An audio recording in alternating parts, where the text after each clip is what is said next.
Are you okay?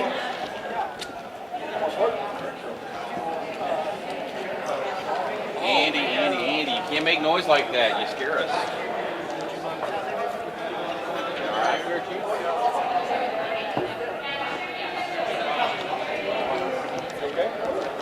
I'm the expert on things that are better.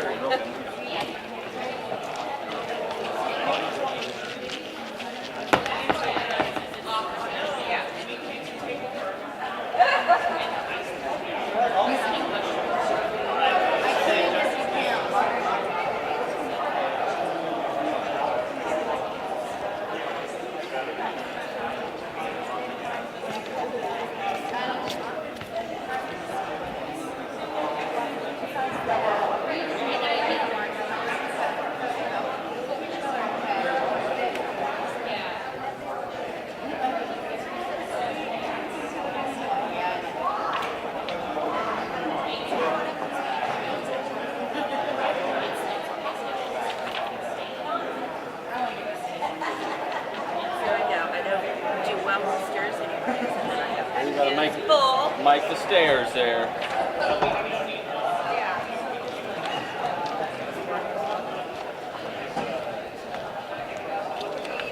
I didn't see Melissa right off. I have the stream going. It started it. Thank you. Not a market. Yeah. Anytime I can avoid.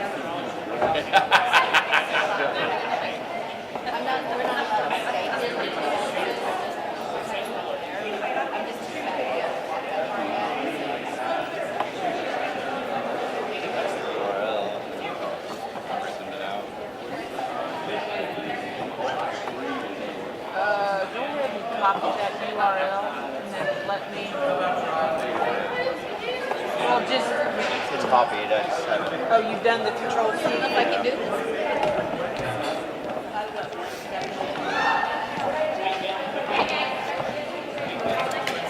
Anything else you need, Steven?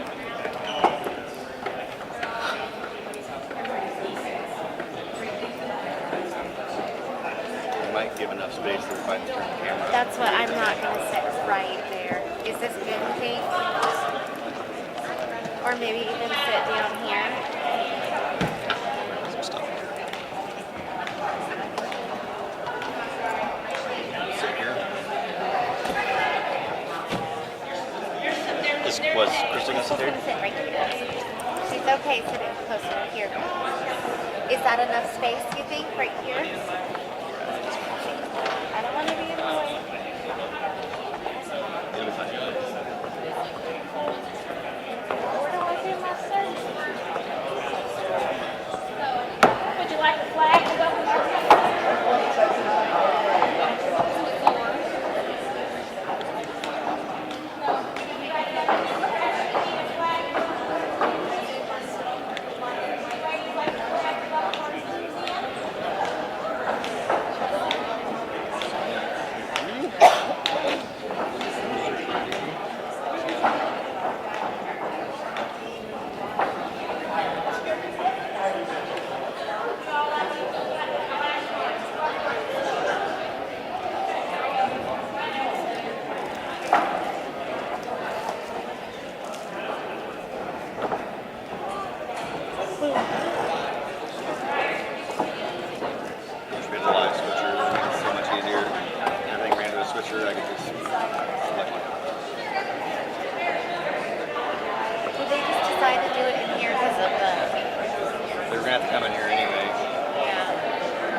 Actually, that 2 days later.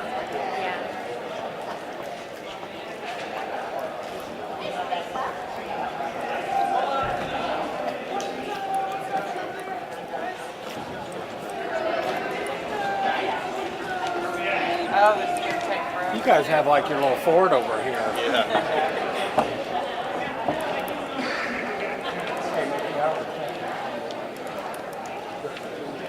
Good morning.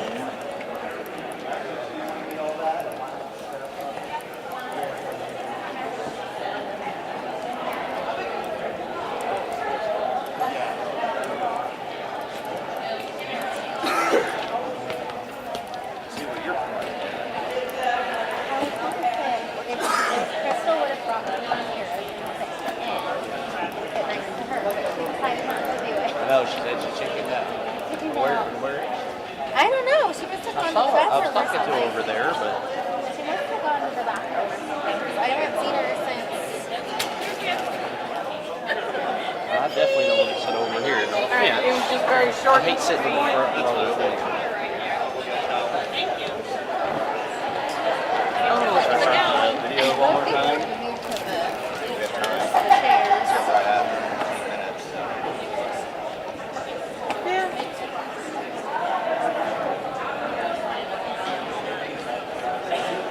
So are you doing this camera, or am I doing the We camera? might start out.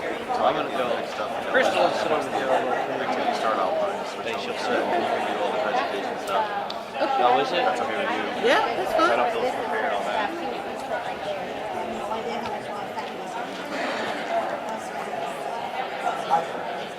If you want to sit back here, Jason, or I can move one back and you can sit here. I just sit back here. That'll work. That's our stuff that we kind of just piled right here. No more people here.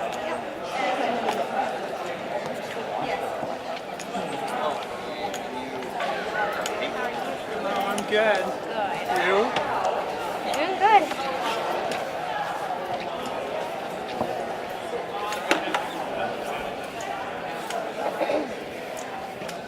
I'm gonna go back.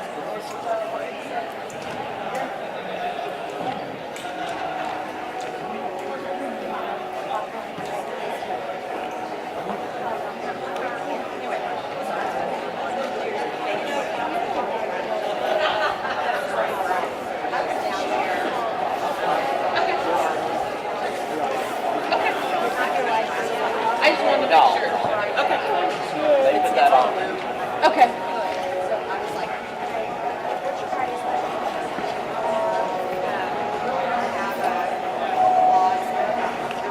Does everyone want to drink already? We gotta open my bag. Okay. You want me to get it? Are you okay? Which pouch? Second.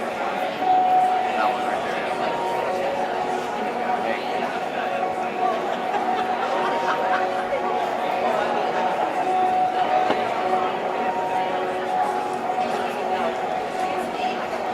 I feel like we're talking. I guess some of it's your stuff, so I don't know. We're just like,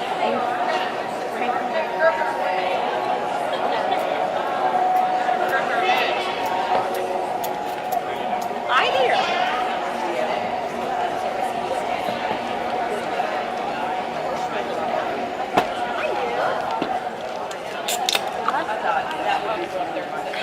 Loved you. Yeah, I wish you could find the auction stuff. I didn't put any bids on because there's some stuff I was like, yeah. Do what? I stand away my own camera. You guys should have told me to do that. I would have gotten my scene video. Oh, now that would be cool. I bet.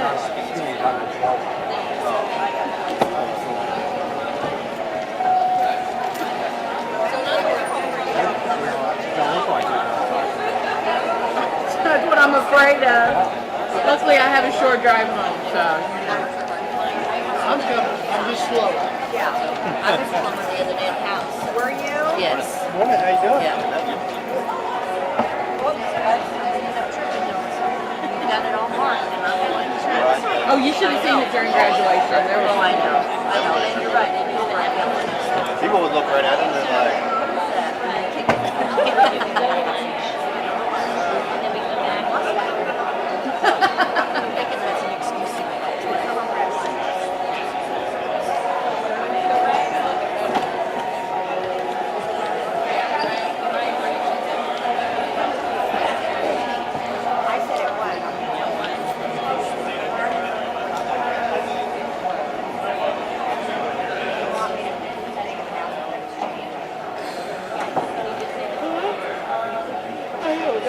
They have more talent than I do. I like watching B&B. I know. I went shopping again.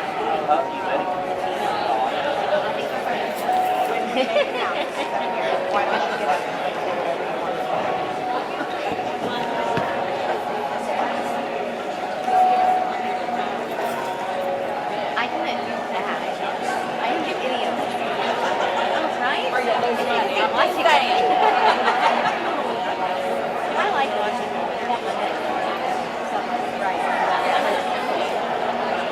We can kind of think about taking out like the swing TV. Because in that way, you can watch it. Because if you have just like regular NBC, you never get to see all the news.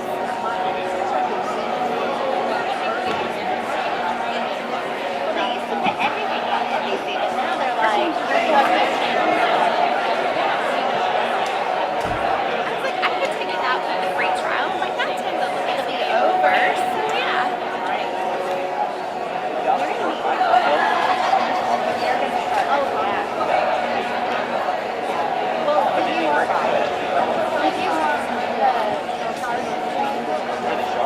Oh yeah.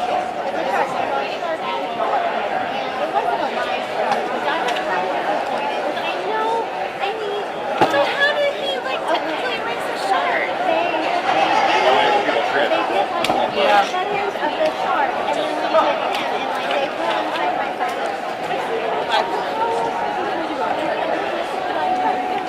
The commercials, if you've seen, are insane. I have the video separate, so you can see how he was like,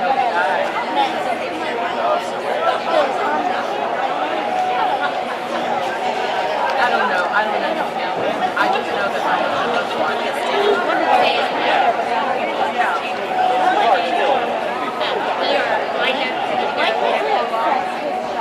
like that 2 weeks. It was like they want to try. They loved it. It's fun. Oh yeah. I remember that being a little bit. I don't have people for a long time. Raffle tickets. You got $5? Yes, there.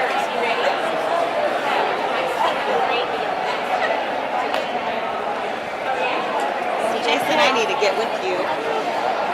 Well, my children's lit. I got a big one again. Okay, pick a date. You have the rest of it? 5. 2. I have 4. Oh, there's 5. Okay. Pick a card. Now you're gonna split it if you win. Yeah, then they have to split the split. You only get a tenth or a fifth. Tear it in half. Here, I can do it. I was like, which way? Duh. You need to know what the other half is. Oh, gosh. Yeah, you could have done it the other way because it should be on all four. I know. That's it true. would have Do you been. want one? I don't have any money on me right now. We got the king of Kings. I have got my blue ticket up here so that I can lose, so, you know. You're going to win tonight. Well, no, because then I break my streak, and then I can't come back. I never win these things. Never complain about it. In 2016, I won 2 tickets to like my favorite band on the planet, and like VIP access to that tour and everything like that. And I had to listen to their songs every day, so I just went to work, played it, and every time you would earn points. And I won, and I got the email, and I got it when I was at work, and I like was screaming and jumping up and down, and I'm like, why didn't my supervisor video that? I never. Are you guys about ready?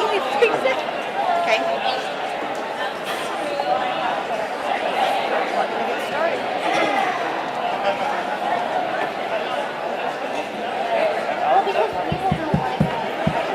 Testing.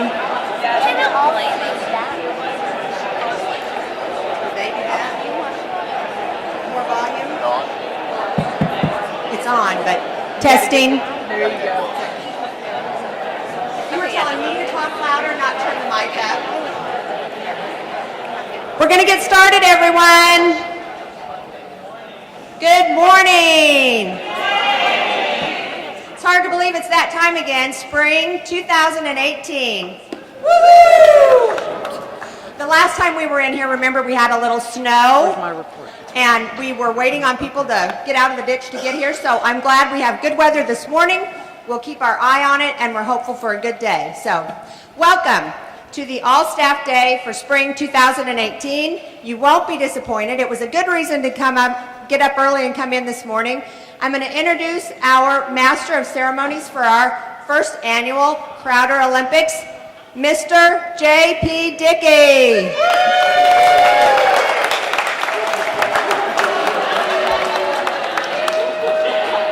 Looking quite dapper this morning. Dapper. It's mine. I borrowed the jacket. 1970s called. They want their jacket back. Let's get started with the introduction of the Olympic torch.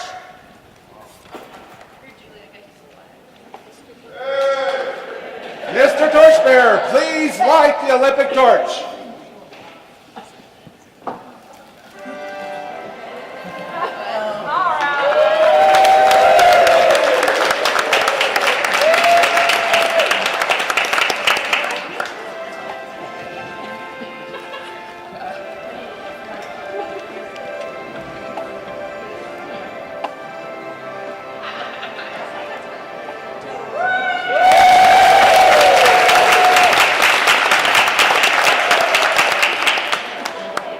And now it is time to introduce our glorious competitors. Introducing from a galaxy far, far away, your branch campus team, Wasted Potential team members, Melissa, I missed it by that much, Smith. Aaron, you done messed up now, Aaron Devine.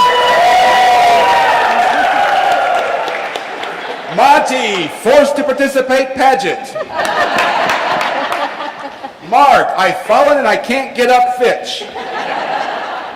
And team captain and instigator of all things sinister, Angela Participation Point Seymour. Their judge is the Okie from Muskogee, Karen Feek. Our next team, all the way from the island of Jamaica, is the faculty team. Bringing the Caribbean heat are team members Dina Clymer, Aaron Simler, Ryan Combs, and Stephanie Witcher.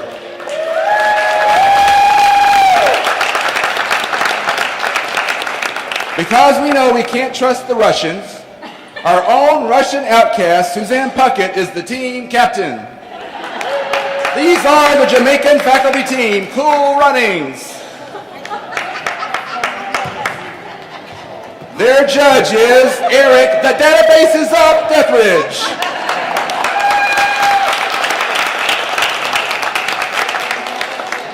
Next, we ain't whistling Dixie, we're rebels with a groove. All around the world we go round and round. We're the rowdy lumberjack hens, Anita, Brenda, Brittany, Jennifer, and Tiffany.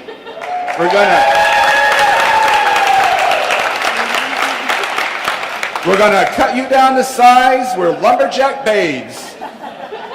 And we're the ones that get the prize, whether you like it or whether you don't. That's the way we like it.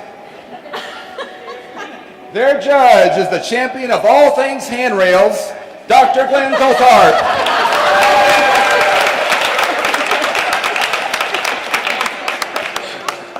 And now, introducing the J team. They are coming into this event often disputed, but undefeated champions. They are led by their fearless team captain, Jumpin' Joe Brenner. He is the all-time and all-world record holder for the most left-handed aces in professional beach badminton. And Chokin' Jamie Stanley. He is the 26-year participation trophy champion of the Waxahachie Texas Speedwalk, rollerblade, and unicycle triathlon. And Jinx Jeff Elwood. He is the 2001, 2002, 2003, 2004, 2005, 2006, 2007, 2008, 2009, 2010, 2011, 2012, 2013, 2014, 2015 Midwest Sub-Regional Local Hometown Hay Throwing Champion. He was disqualified in 2016 for excessive caffeine levels, but returned in 2017 to be the Midwest Sub-Regional Hay Throwing runner-up. And Jasmine Jessica Powell. She is the co-defending Winter Boomerang Champion and has the most lost boomerangs all time of any Olympic boomeranger. And Jammin' Jamie Ward, aka the Warden. She once killed 2 West Nile flu birds with 1 Tic Tac, according to the Century's Pet obituary column. Their judge is that Arkansas Ridge runner himself, Adam Morris.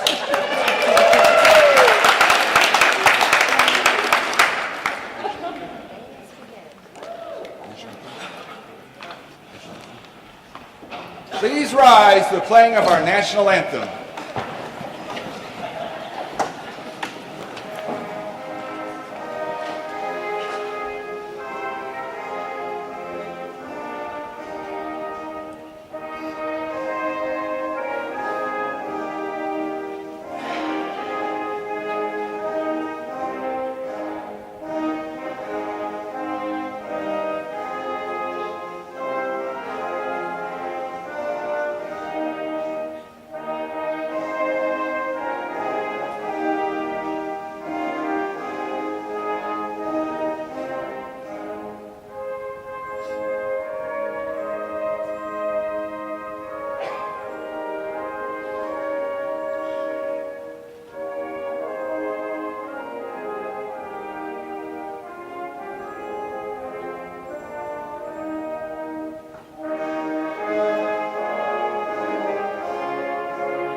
Let the games begin. Event 1, the bucket bounce. Each team member will bounce the ball into a 5-gallon bucket. After each team member completes the activity, they move on to event number 2.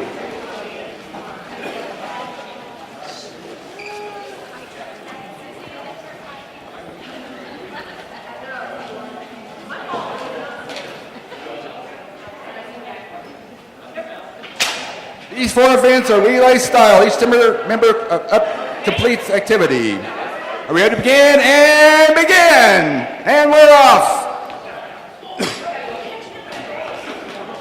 All teams seem to be struggling. Up.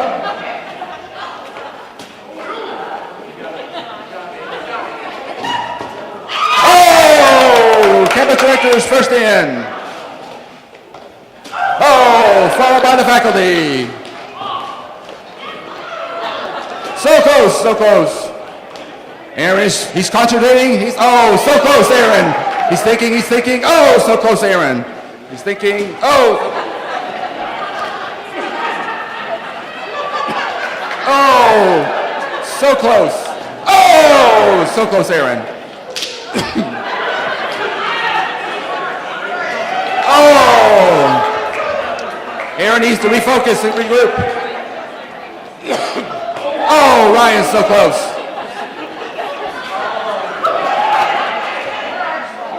The faculty is moving ahead to first place.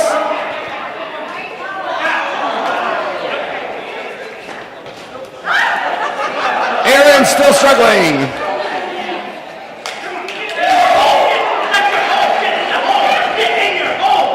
Oh, the team is ready to move on. Event number 2, the ping pong toss. Each team member will grab a straw and blow the ping pong ball across the table. No hands can be used in this activity.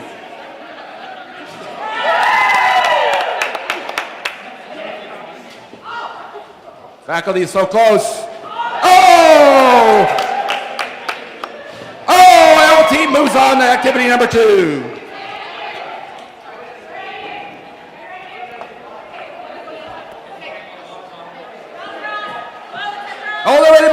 event number 3, no hands pantyhose. Each team member will attach a pantyhose to their head and swing the ball to knock over a water bottle. That team member will pass the pantyhose to the next team member until each one has knocked over a water bottle. No hands are used in this activity.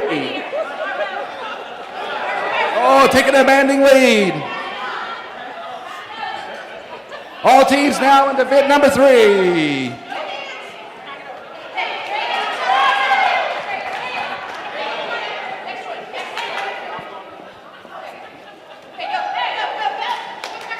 J team taking a commanding lead.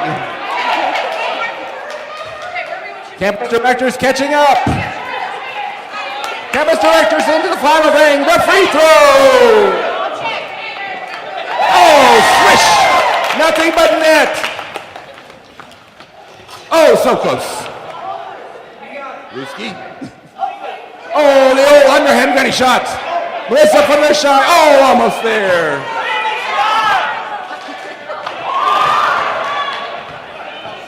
Getting so close, making it. It's close. It's another basket. Jessica sets up for the. Oh, so close, Jessica. And nothing but net. Oh, almost.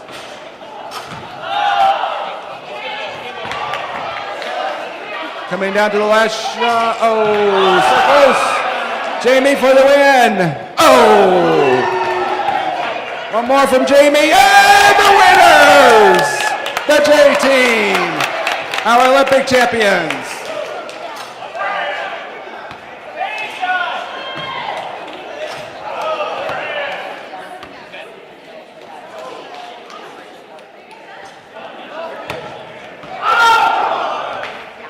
All right.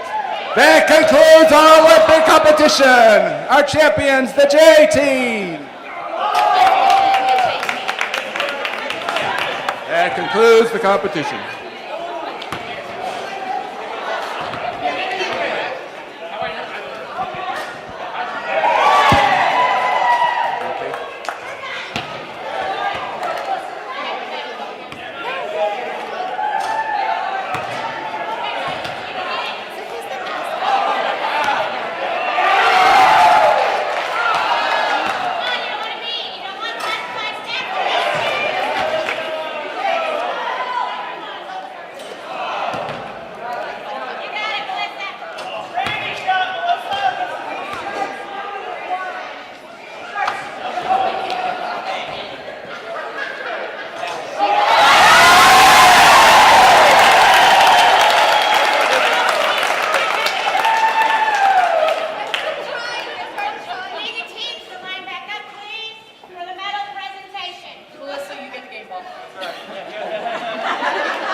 And now presenting Rowdy for the champion of the first annual Crowder Olympics and last Olympic champion. The J team.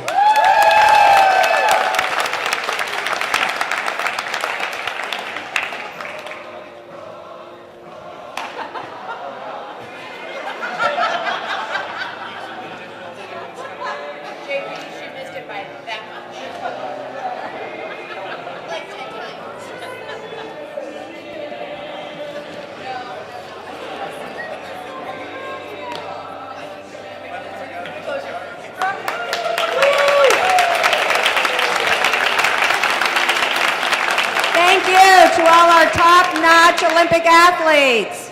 Everyone be watching in February to see if you see any familiar faces from our Crowder family. Not you, Joe. Thank you.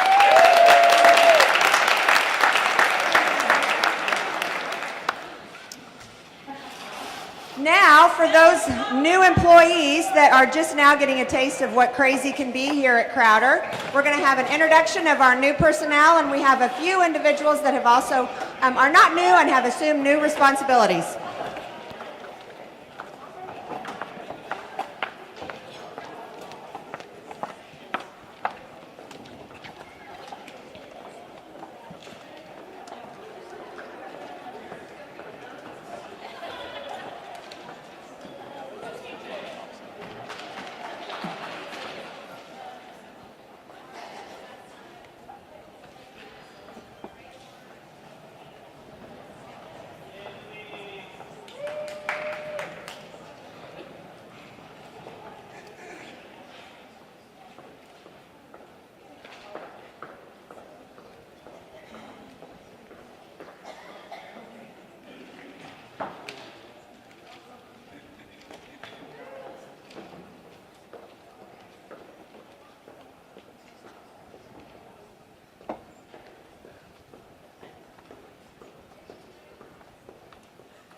So welcome to all our newest Rough Riders and congratulations to Delpha and Keith.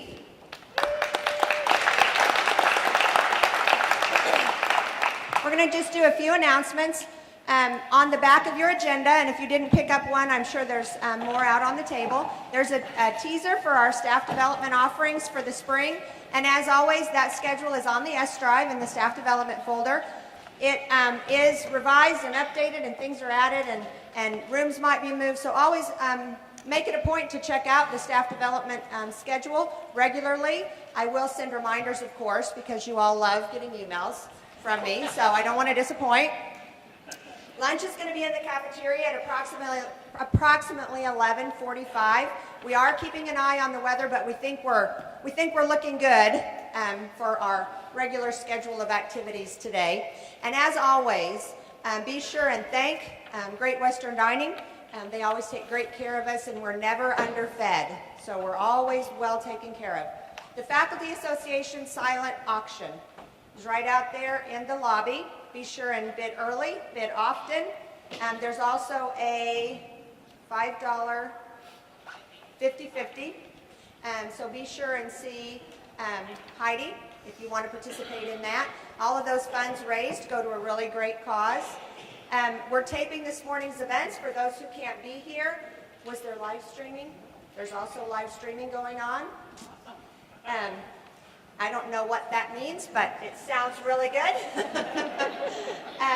We will have drawings for door prizes before we leave. It's just a morning event, so before we go to lunch, don't run out before we have drawings for door prizes. And the association meetings are at 2, and all the locations are listed on the agenda. There might be a change to the Faculty Association, but we'll keep you updated on that as far as location and time. Are there any other individuals that would like to make an announcement? Lisa? The food pantry is in desperate need of donations. We are to the point. Oh, Are you sure? Does she need it?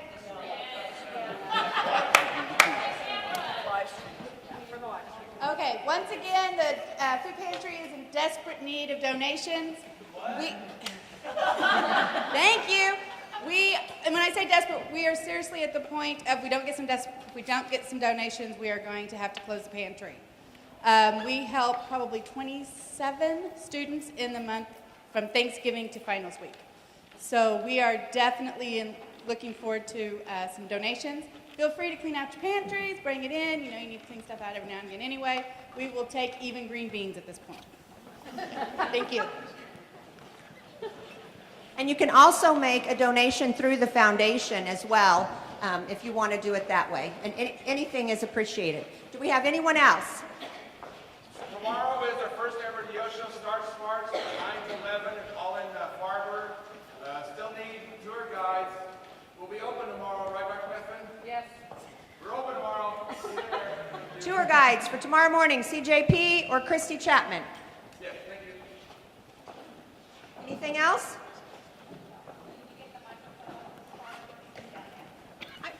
We probably can. If you want to pass it. Careful, Hailey. That wasn't one of the events, chair climbing. No, and that was not very graceful. Okay, so yes, you can bring your food pantry donations to the foundation office, and then we can make sure that it gets to the appropriate parties.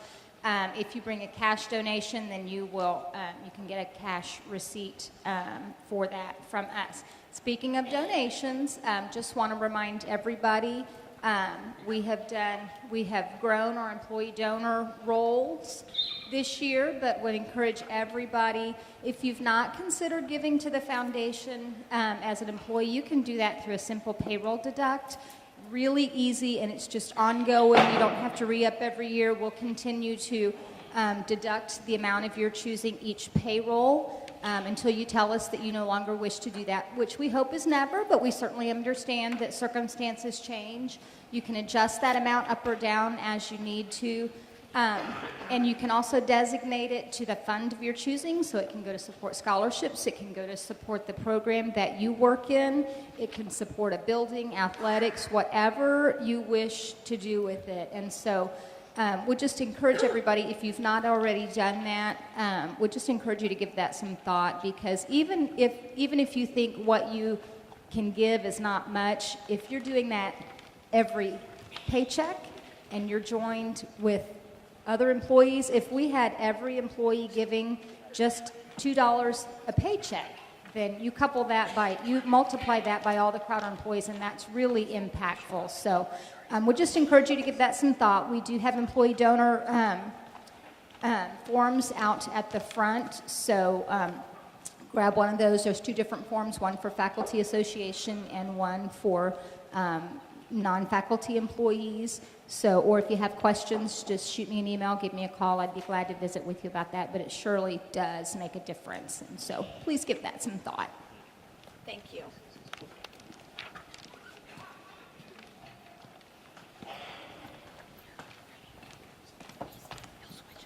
Anyone else? If there's no other announcements, we're going to get started with our program. I want to introduce Dr. Adam Morris. He is going to talk a little bit about the HLC AQUIP process. Thank you, Carrie. Always good to have. Yeah, it's exciting. Thank you, Michelle, for introducing me. You know, I always enjoy the all-staff day skits, but I enjoy them more when I don't have to see Dr. Colthorpe in a dress. So those are always exciting to me. I do want to take a few moments and just kind of talk to you about Higher Learning Commission and AQUIP, some of the things that we've been doing over the last few months, and some of the things that are upcoming. Just kind of as a refresher to folks that have seen this before, and if you're new, just to kind of give you an update, the Higher Learning Commission, which we usually refer to as HLC, is our main accrediting body. And what I mean by accrediting body is they accredit us to offer courses, helps us transfer, do many different things that are necessary for accreditation. Higher Learning Commission is the largest accrediting body in the U.S. So it comprises of 19 states, and as you can see, Missouri is one of those. So I believe there's a little over 1,100 institutions that belong to the Higher Learning Commission. So very important for us to continue to be accredited, and Crowder, just for historical purposes, has had a good record with them. And we've also been accredited with HLC since 1977. Within HLC, we have something that's called AQUIP. And many of you have served over the years on AQUIP projects, written different things. What AQUIP is an academic quality improvement program. AQUIP is designed similar to those principles of, if you've ever heard of total quality management, Six Sigma, it's that continuous improvement model of which you're always trying to improve on your processes and procedures. Crowder joined that in 2000. And from an HLC standpoint, they call us an early adopter, meaning we were one of the first ones to be on there. And really the main goal of AQUIP is you're going to improve on something. If it's a student service project, academic, financial, you name it, it covers all the gamut. So we use AQUIP to really, as an institution, continually better ourselves. Within AQUIP, we are on what's called a reaffirmation, easy for me to say, cycle, in which every 8 years we come back and we say, do we want to be an AQUIP institution, or does HLC allow us to be an AQUIP institution? In April of 2014, we had our last visit, went very, very well, and so we are reaffirmed until 2022, 2023, until the next visit. So again, good news as far as an accreditation standpoint that we are continually in good standing with them. Just a couple months ago in November, HLC made a visit. They visited our McDonald County and Nevada sites.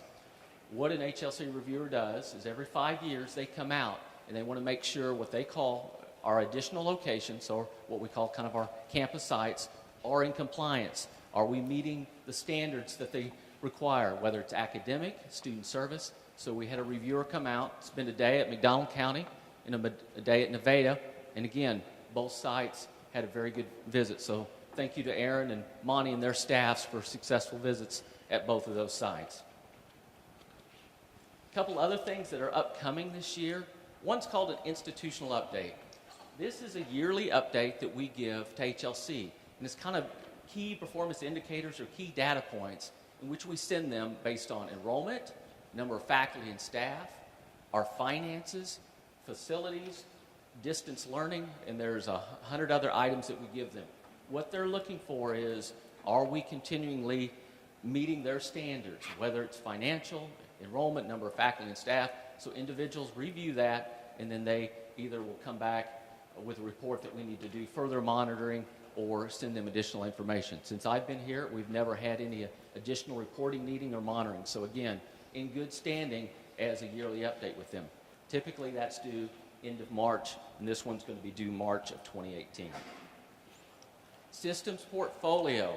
Again, and I'll kind of explain how all these are interlinked here in a second. Systems portfolio, it's a 125-page document, and I like to call it the State of the Union Address of Crowder, in which we go through 6 categories that are on the screen there, as far as everything from helping students learn to quality overview. What we have to do is we send in a report basically explaining, like on that first one, helping students learn. How did we do that? What processes did we implement? What results did we get? So, you know, it's easy to say, hey, we're doing great. HLC is going to say, prove it. So that's what we do with the systems portfolio, is we prove how great we are. So right now we're in the writing process. Myself, Kathy Collier, and Brittany Simpson are kind of taking the lead on that, but others have contributed, and that's going to be July of 18. So we will submit that. That report, they will determine, do we need additional monitoring? Is everything okay? So while monitoring is not necessarily a bad thing, they do want to check and make sure that we're doing everything we say. And again, that's due July of 18. Kind of tying a lot of this together, another thing that we do on a yearly basis is what's called an action project. We do one a year, again, sticking with that theme of kind of CQI, total quality management, Six Sigma, that continuous improvement. We take a project every year and we look at how can we improve on that. We've looked at everything from using data more effectively. Currently, we're looking at persistence, retention, and graduation rates. So taking that and saying, how can we get better? How can we improve? So again, a lot of these follow what's called process results improvement. What's your process? What's your result? How you're measuring it? And then how you're improving. So AQUIP is really, you know, one of those things. It's probably one of the harder ones to be as far as the accreditation pathway. There's 3 that HLC has. AQUIP is probably the most difficult because it's the most stringent on what it requires. However, it's also probably one of the better ones because you're constantly improving. Again, action projects tie into the portfolio. So all these things I've kind of quickly went through tie together because, again, as I keep saying, they want to follow that quality process theme. Then at the end of our 8-year cycle, which happened in 2014, next one will be about 2022, is they do what's called a comprehensive quality review. They come in, again, look at our portfolio, action projects, institutional updates, and see, has there been consistency? Has the reporting been the same? And then they make a determination, is there a reaffirmation for accreditation? Again, a lot of these, you know, I wanted to give that update because when you hear about accreditation, some of your programs that you have, especially academic, have specialized accreditation. Well, typically a lot of them rely on, are you accredited through HLC? The other thing is, if you ever have questions about what are we accredited, what does Missouri Department of Higher Ed have to do with that, please feel free to contact me and I can help you navigate through what each of them mean and how you can fill out those reports. But again, thank you for listening. Now I'm going to turn it over to Dr. Methvin and she's going to give the President's update. Thanks again.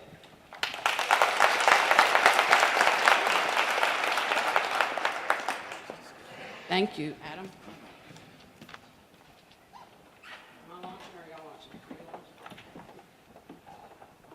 Well, good morning and Happy New Year. We are going to be keeping our eye on the weather, and I'm going to attempt, as hard as it is for me to do this, to get us a little bit ahead of schedule. We had a pretty healthy update in November, so I just want to hit a couple of highlight sorts of things and get to our main part of the morning, which I know you're going to enjoy very, very much. I bet I have a clicker hookup done. Yay! Not on the spring's professional development schedule yet, but in the works of getting the sessions scheduled. We have 2 forums this spring, and the first one, as I promised you this fall, is going to be an employee listening session. Normally at a forum, we come in there, we're in there an hour, and I talk as fast as I can talk. for an hour. Well, this is going to be an hour where I shut up and let you talk. You know, we gather a great deal of data on our campus and spend a lot of time looking at that data, and some of that data and that input and that feedback comes from you, like on the campus quality survey, which will be coming up soon, and like on our No Levitt survey that you do, whose name escapes me at the moment. IPS, Institutional IPS. And we spend a lot of time in College Council on that data, and we spend a lot of time in various bodies on that data, and sometimes we say, what does that really mean? So, you know, you might remember Campus Quality Survey 2 years ago. We came to you and said, what did you mean about professional development? And you gave us some very, very valuable insight that's a whole lot more than the boxes that you check. And so we want to take time to do that once again on recent survey results, and I look forward to that. The second spring forum will be a regular update. We'll do it in late April because we'll need a legislative session update, a budget update, probably another HLC update because we will have just returned from that conference. And so 2 forums this spring, look forward to that. I know y'all ask me all the time, why do you do so many sessions? I could record it. I could record it and just send it to you. I like being in the room with you. I miss teaching. I think it's important that I do that forum live for as many people as I can. I just think it's part of my responsibility. So, yeah, it takes the whole of a week every time that I do it. It's all I practically do that week. But I find it to be very important, and your feedback is very important. And being with you, to me, is very important. We're getting pretty big across 9 counties, you know? And so I just find it important, and we will continue that. One quick state kind of update that I want to give you is on performance funding. Every few years, I think it's 4, we are required in the state of Missouri to review our performance funding matrix. And we have had a task force working on that for really about 6 months. 2-year folks on the task force, 4-year folks on the task force, folks from the Department of Higher Education on the task force. And the revision of the performance measures is relatively significant this go-round. You might recall, do you remember in the news, reading that our state auditor told the Department of Higher Education that they didn't think there was very much control or rigor in performance measures? You remember that? It was in the Department of Higher Education's audit, okay? So there were a lot of criticisms of performance funding in the state of Missouri to address this go-round, so it got a very, very thorough vetting. That said, you know that these measures that are picked would not necessarily be the ones that we might pick. We might not agree that those are things that will help the institution serve students better, which is what performance measures should be. But we come to an agreement as best we can. There are fewer choices this time. There are fewer ways to make the performance measures. But in the whole, they do a pretty good job of holding us accountable to the public and to our legislature, if that makes sense. So you're accustomed to this. This is from our dashboards, from our My Crowder, our data tab. You're accustomed to that green, us meeting our performance measures. And new funding or not, whether we got any funding in a particular year out of that or not, we have done a really good job of meeting those measures. So real quickly, the one thing I do want to do this morning is go through the new ones. What's new, what's changed slightly. So there are 3 categories. First category is student success and progress, okay? The 3-year completion rate, which for us includes transfers, that's a standard. That's been performance funding measure number 1. Still, it is, okay? So that remains, okay? The second one, percentage attempted credit hours successfully completed. That's new. So if our students enrolled in 15 hours and they completed 12, but you do that for the entire student body, that's what that measurement is. okay?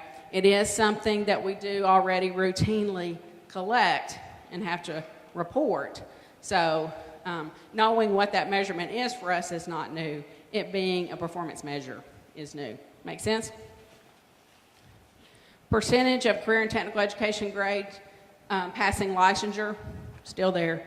Been doing that one. We do very well in that measure. Okay, so that's your student success and progress measures. Two, the same. One, completely new measure. Second category is efficiency and affordability. Okay, and you probably don't remember this, but we have been judged on that one as a calculation of our tuition and fees compared to our state appropriation.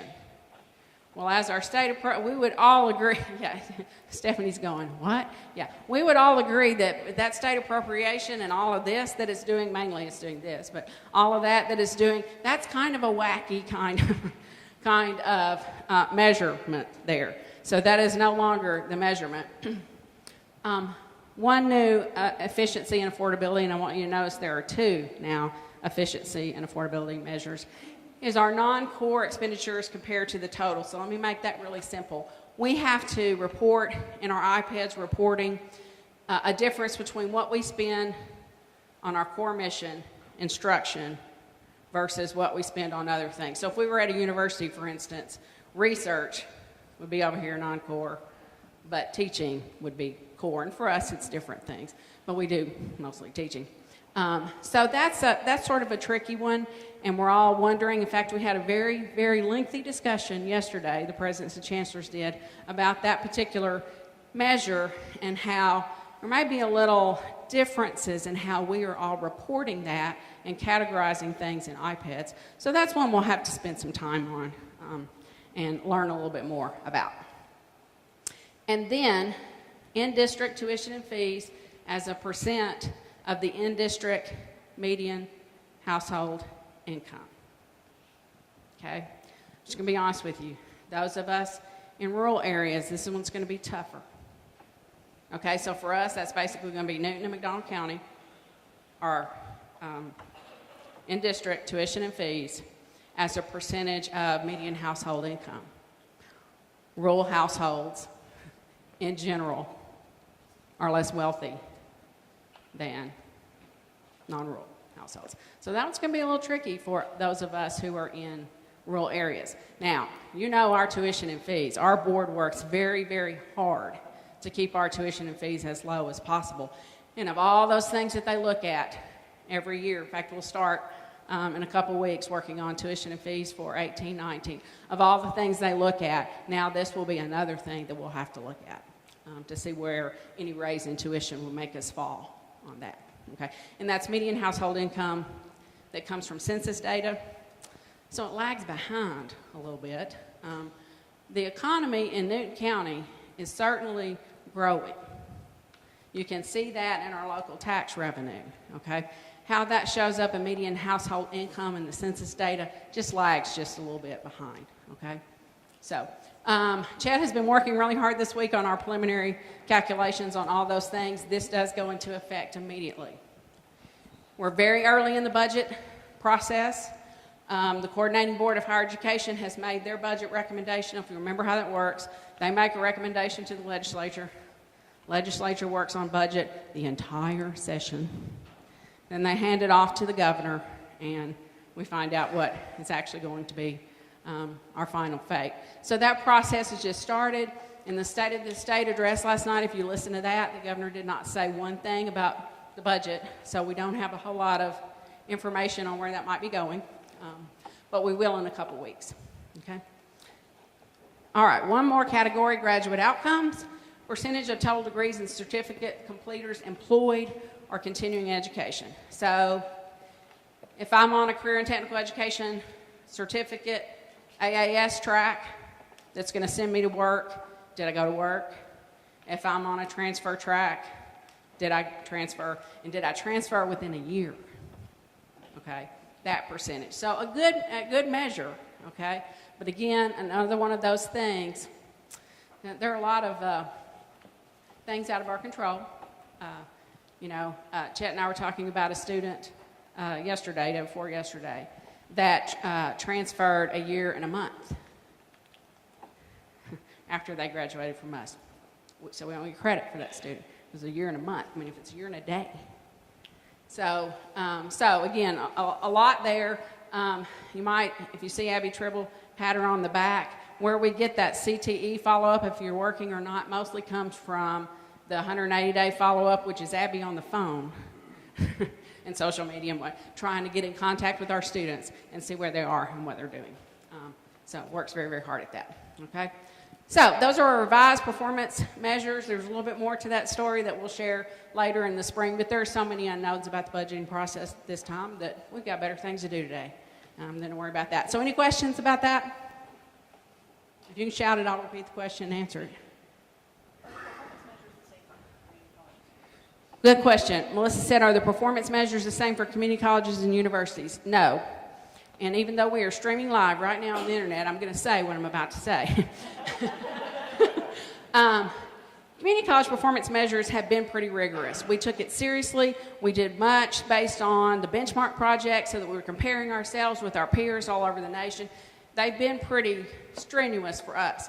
I can't say the same for the universities. They have been, that criticism mainly came from them. But it is still true that their mission is vastly different than our mission. So their measurements, though we share the 3 categories, the exact measurements for the universities are different. They have more change in theirs even than we do. You may have heard me say that in the press. It was really interesting. After the coordinating board meeting was over and performance measures came out, there was all this national news that Missouri was adopting performance funding. So many of us had to reach out to various places. I reached out to the president of Achieving the Dream and said, we didn't just adopt them, we just revised them. This has been going on a long time, so help us make sure we're telling that story correctly. I say the same thing about free community college movement. Missouri doesn't get a whole lot of credit for A+. When people are out there talking about free community college, well, A+ is our, not totally free, but our version of free community college. You hardly ever see Missouri in any of the press about all that. So we need to do a better job of talking about things we do better. So thank you, Melissa. Good question. Any others? I apologize for my voice. I may even have walking pneumonia, I've about decided. Okay, very good. Guys, we have a lot of really, really great things going on here at the college. And let me get my notes here. And in the spring, sometime I like to take the time for us to go around the room and even talk about some of those great things that are going on. Let me get caught up with myself here. I can juggle 2 things, not 3. Oh, okay. Thank you.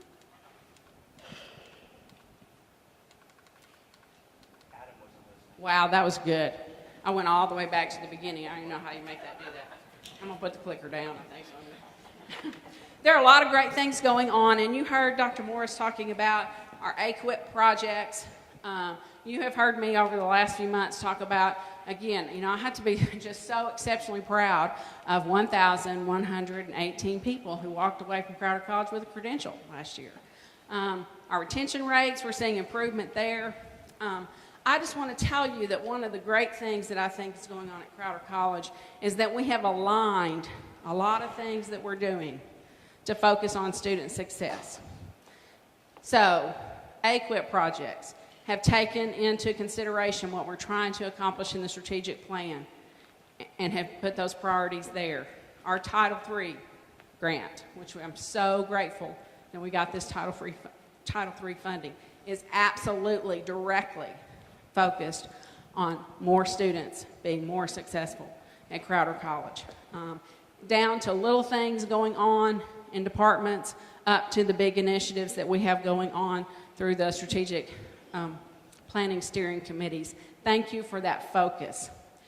Sometimes an institution lots of institutions can have a lot of good things going, but you don't get the collective momentum that you might get if everybody was rowing toward the same thing. We had to make some tough choices, but we made them and made some decisions about what we wanted to focus on, and I just want to thank you for that focus. And on that note, I want to ask Keith to come up, and I want to give you a little bit of update on that Title III work that we have going on. And Keith, just like Adam could do the AQUIP better than me, Keith can do the Title III better than me. So I'm going to turn it over to Keith for a minute. Thank you, Dr. Methvin. One of the great things going on is the Title III grant that we've received that you've heard about, but we want to just do a quick one-slide overview to kind of give you an update and let you know what's going on to help you keep connected, as the grant is called Connect. Well, first and foremost, once a month from Kathy Coyer, you will receive, as project manager, a monthly update. Just a quick sheet giving you updates on what the grant's accomplished, what we're currently working on, and that'll be directly tied to our instructional goals for not only the institution, but the grant.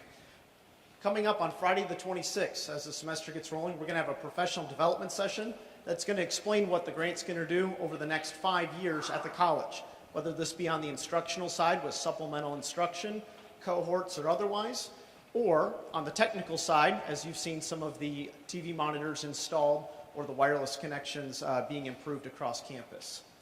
We're also going to have, through February and into early March before spring break, a Title III series of professional development.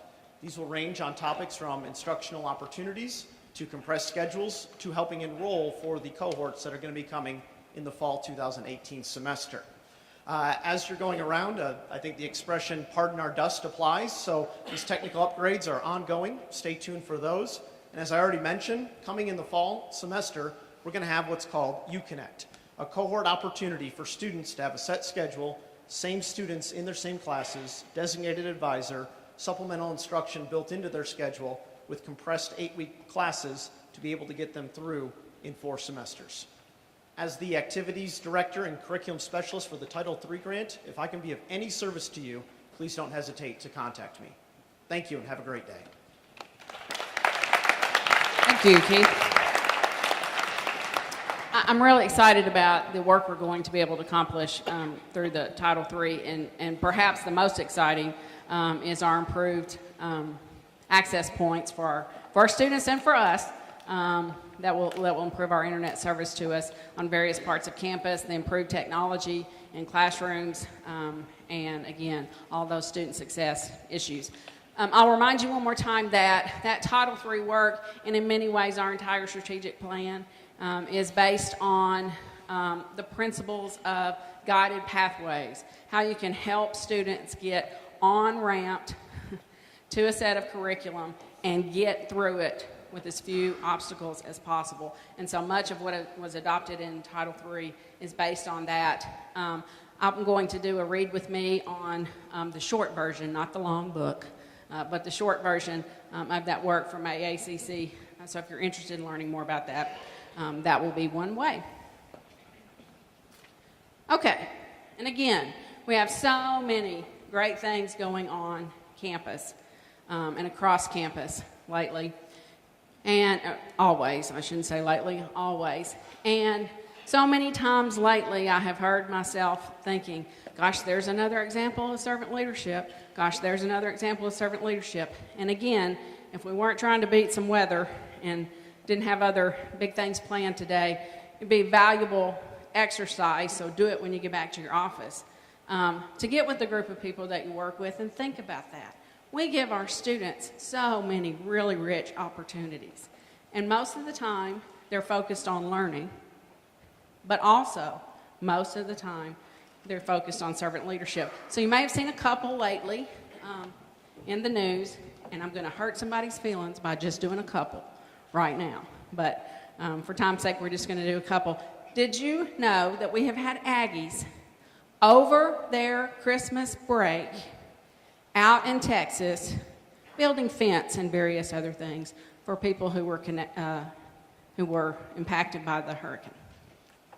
Okay, that's staff taking their time and faculty taking their time to go with those students out there and work because they believe that that was something they needed to do. Okay, so that's pretty incredible. I love this. I'll send this link out if you haven't seen it.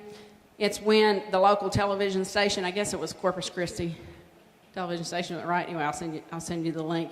Interviewed Jorge and some of the students, and I've forgotten what it is, but he didn't call him Jorge Zapata.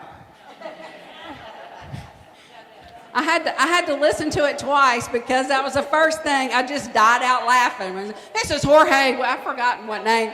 Valdez. This is Jorge Valdez of Crowder College. So I laughed a few minutes, and then I backed it up and watched it again. So if you'd like to see that. But anyway, really, really great television. I mean, spent several minutes with them there. It's more than just a little news story. So that was good. And you may have recently seen the last couple of days, seen Mike Aldridge and our CTech students involved in a project to put some new picnic tables down in Morris Park. Welding students having done some of that work.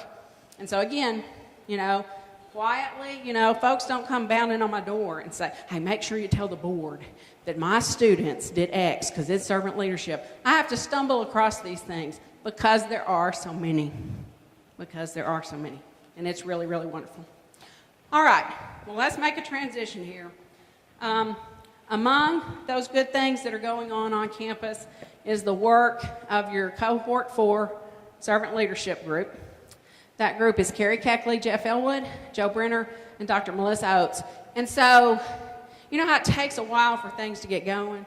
Well, Cohort 1, Jennifer, Amy, Tiff, Lynn, we probably came out of the gate kind of slow. Probably didn't accomplish a whole lot for you all that year. We sort of accomplished a system, maybe. And Cohort 2 was trying to help us figure out how this could look and work. And Cohort 3 took it another notch, because passed the ball off, you know. And Cohort 3 asked if they could stay together a second year. Wow, okay.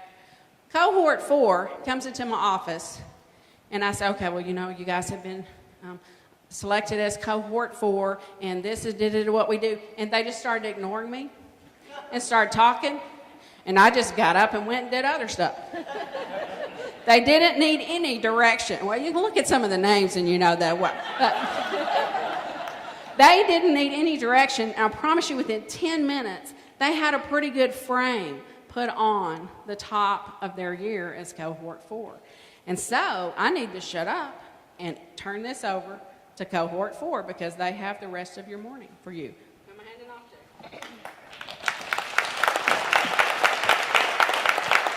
Thank you, Dr. Methvin.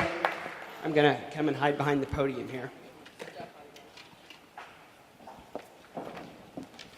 So the first thing I want to do is encourage everyone that's sitting down here to maybe move this way because we're going to watch a video here in a little bit. So if you can start making that transition, that would be wonderful. So good morning. Cohort 4 would like to welcome you back. We're looking forward to a fun-filled day and a wonderful 2018 semester. Today we are going to be listening and discussing what being a servant leader means. While servant leadership is a timeless concept, the phrase servant leadership was coined by Robert K. Greenleaf in The Servant as Leader, an essay that was first published in 1970. Servant leadership is a philosophy and set of practices that Crowder College embraces to enrich the lives of individuals, builds better organizations, and ultimately creates a more just and caring world. So, Cohort 4 wanted to see how we could become better servant leaders to students when life gets in the way of their success. By hearing our speaker stories today and participating in our activities, we want to inspire everyone to become better servant leaders. In the spirit of servant leadership here at Crowder College, we have two speakers today, and you probably know both of them. Professor Destiny Roque is going to be speaking to us via video. Most of you probably know she just had twin baby girls, so she's not going to be with us today, but she was gracious enough to make a video for us to watch. And then our second speaker will be Wade Williams. So they're going to speak to us and tell us how life got in their way and how servant leadership played a part in their success. So, Stephen?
says that the servant leader is servant first.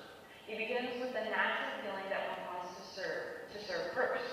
Then conscious choice brings one to aspire to lead.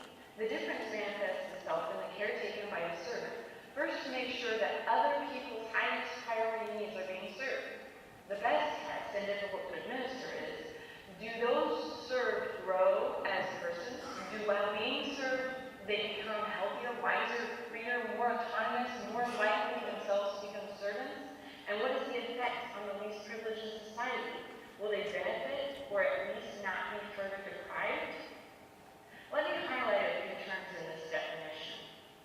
Servant first. A servant leader is servant first.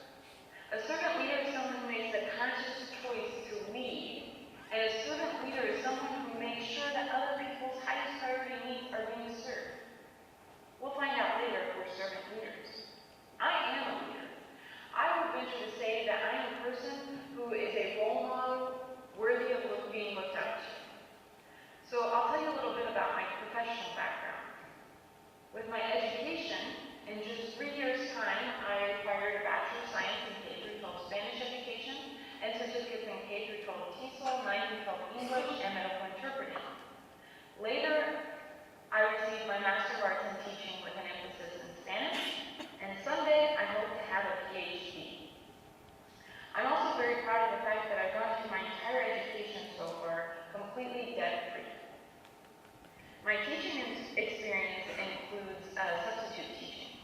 While I was in college, I was a substitute teacher for a few years, and for the past 5 summers, I've worked in Upward Bound programs as an Upward Bound instructor. Before coming to Crowder College, I was a high school Spanish teacher for 3 years, and now I am here as the lead Spanish instructor at Crowder. A little bit about my personal passions and interests is, number one, I'm a Christian. I'll give all my success glory to the Lord, my God, my Creator, and I believe that Jesus Christ is my Savior. I love to travel. I've been to 8 different countries, and most of my traveling adventures have been mission trips, and I just love to serve the Lord through my passion of travel. I also love teaching. I've wanted to be a teacher since I was 5 years old. I was the little girl that would play school with my younger siblings, and when they would get sick and tired of me, I would line up with stuffed animals and dolls and continue to play school, even outside of school hours. I'm also very passionate about the Spanish language and culture, so much so that I married my lovely Mexican husband, Alejandro. We've been married for 7.5 years, and I just adore him. He's a very ambitious, hardworking man, and he's a leader in our family. He pastors a church, he works a full-time job, and he goes to college. Here you can see my family. This is little Caleb, Audrey, and Victoria, our children. Today I am a leader in my church, in the mission field, in my family, in my work, and I have a beautiful life, and I am abundantly blessed. But everything hasn't always been very beautiful. This is my background story. I come from a broken home or a blended family. My parents split up when I was just a little baby, and then my dad decided to hook up with another woman, and so I have lots of step-siblings and half-siblings, and I have a total of 4 brothers and 3 sisters. I was abandoned at a very young age. My mother took me to visit my dad for the weekend, and she just left and did never come back. I come from a low-income family. I come from an uneducated family. Education was never important to my family, and I didn't even hear about college until I was in the 2nd grade. And when I heard about college from my 2nd grade teacher, I went home with great hopes of someday going to college, but I was told that college wasn't something that I would be able to do because it wasn't something we could afford. And if I wanted to go to college, I would have to work hard. I come from a family where my family members use drugs. My parents used drugs when I was a child. My mom, she took a life of drugs and alcohol and prostitution instead of taking care of me. During the time I lived with my dad, he used drugs. And still today, I have several siblings that use drugs. I coped with a suicide in the family. When I was 16 years old, I've been deceived by someone close, not just my own mother, but also my husband's mother. As I got married, I never had the warmth of a motherly relationship, and so I really felt a close relationship to my husband's mother. And then she deceived me. Just 10 weeks before I graduated college, she decided to have an affair and leave the country. I begged and pleaded with her to stay and go to my college graduation, but she refused. I had to grow up too fast. I was that kid that had to work through high school, and I had to pay for my own groceries and my own eye and dental appointments. I wouldn't even pay for things for my younger siblings. I'm a first-generation college student. I have dysfunctional personality traits. I've suffered through depression, I'm easily stressed, and I'm a perfectionist. So what does my testimony have to do with servant leadership? Well, somebody thinks I must be a servant leader because I've been asked to present here today, and I believe that my past gives me the humility to be a servant. My present gives me the ability to be a leader, and every day I have the responsibility to be a servant leader. So what are the characteristics of a servant leader? Well, Larry Spears wrote an article about the characteristics of a servant leader, and his article was based on Greenleaf's philosophy on servant leadership. Larry Spears wrote this article on 10 characteristics of being a servant leader, but as an instructor, I'm only going to focus on 5 of them from the perspective of a teacher. First one is listening. It is my job as an instructor to listen to my students. You know, based on my experiences, I know that students are going through some stuff. And, you know, I don't want to just listen to their excuses. And it may be that you've been teaching for years, maybe decades, and you've heard all of the excuses. But as a servant leader, it's our job to listen receptively and just hear them out. Listen to what our students have to say. And be empathetic. You know, as we're learning today, many of us come from all kinds of different backgrounds, and so do our students. So we just want to be understanding of where they're coming from. I'm not saying that we have to change or bend the rules for them. Just understand where they're coming from. And if we listen to them and we're understanding of them, then that just helps us to be aware of what they're going through, when they're going through it, and that helps us to be better teachers. It helps to give us foresight of what's to come. It helps to give us some ability to make a prediction about what is to come in the life of that student, or what we can do to help that student. Because our number one goal as teachers, as instructors, as any employee at Crowder College is the growth of our students. We're all committed to the growth of our students. I'm not saying that we have to be a doormat and let our students walk all over us. I'm just saying that we need to listen to them. You know, sometimes empathy does mean we give them a second chance, or maybe even a third chance.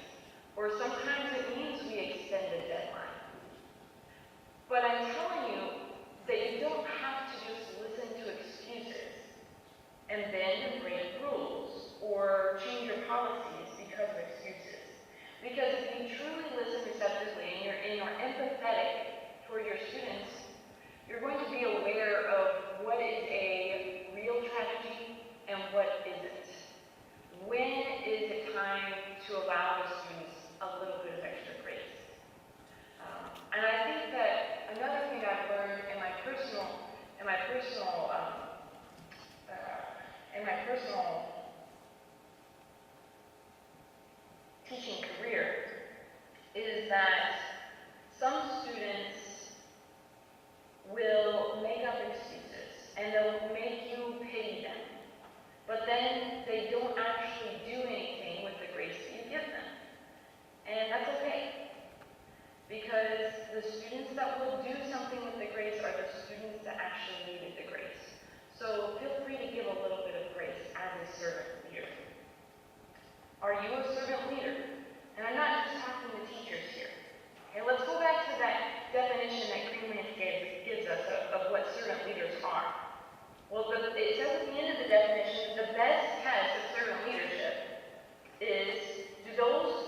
it be effect on the least privileged in society? Will they benefit or at least not be further deprived? Like many of us, many of our students are classified as the least privileged in society. As servant leaders, we must ensure a high-quality post-secondary education experience for our students. And if we are all servant leaders, and if we are all committed to the growth of every student, our students will not be further deprived, and their time spent at Crowder will have a positive effect. As employees in an institution of education, we are all called to be servant leaders. So let's do it this semester. Let's be servant leaders. Thank you.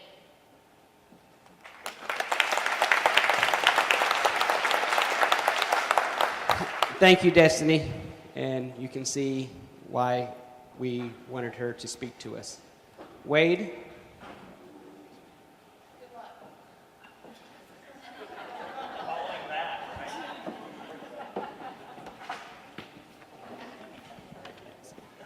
I just have to say, Destiny was a upper bound participant as well, and so, and it's one of those things where when you work with a student and you get to know them, and you think you're getting to know them, but there's a lot more that goes on in their lives, and that was one of those things where, as I've got to know Destiny as a professional now, and she's experienced these things with students on the other side, and she's opened up more. So there's been things along the way that we've learned about Destiny that I look back and I think, man, what more could I have done for her as a student? So anyway, sorry. I just want to start. I was a student here at Crowder, and I know there are still some. There's been a lot of change over the years since then. I started in the fall of 2001. But there are still some familiar faces. There are still some instructors here that I had in class. And it's a great privilege to be able to work alongside you all. I want to start telling a little bit about my background as well. My dad was number 7 of 13 kids.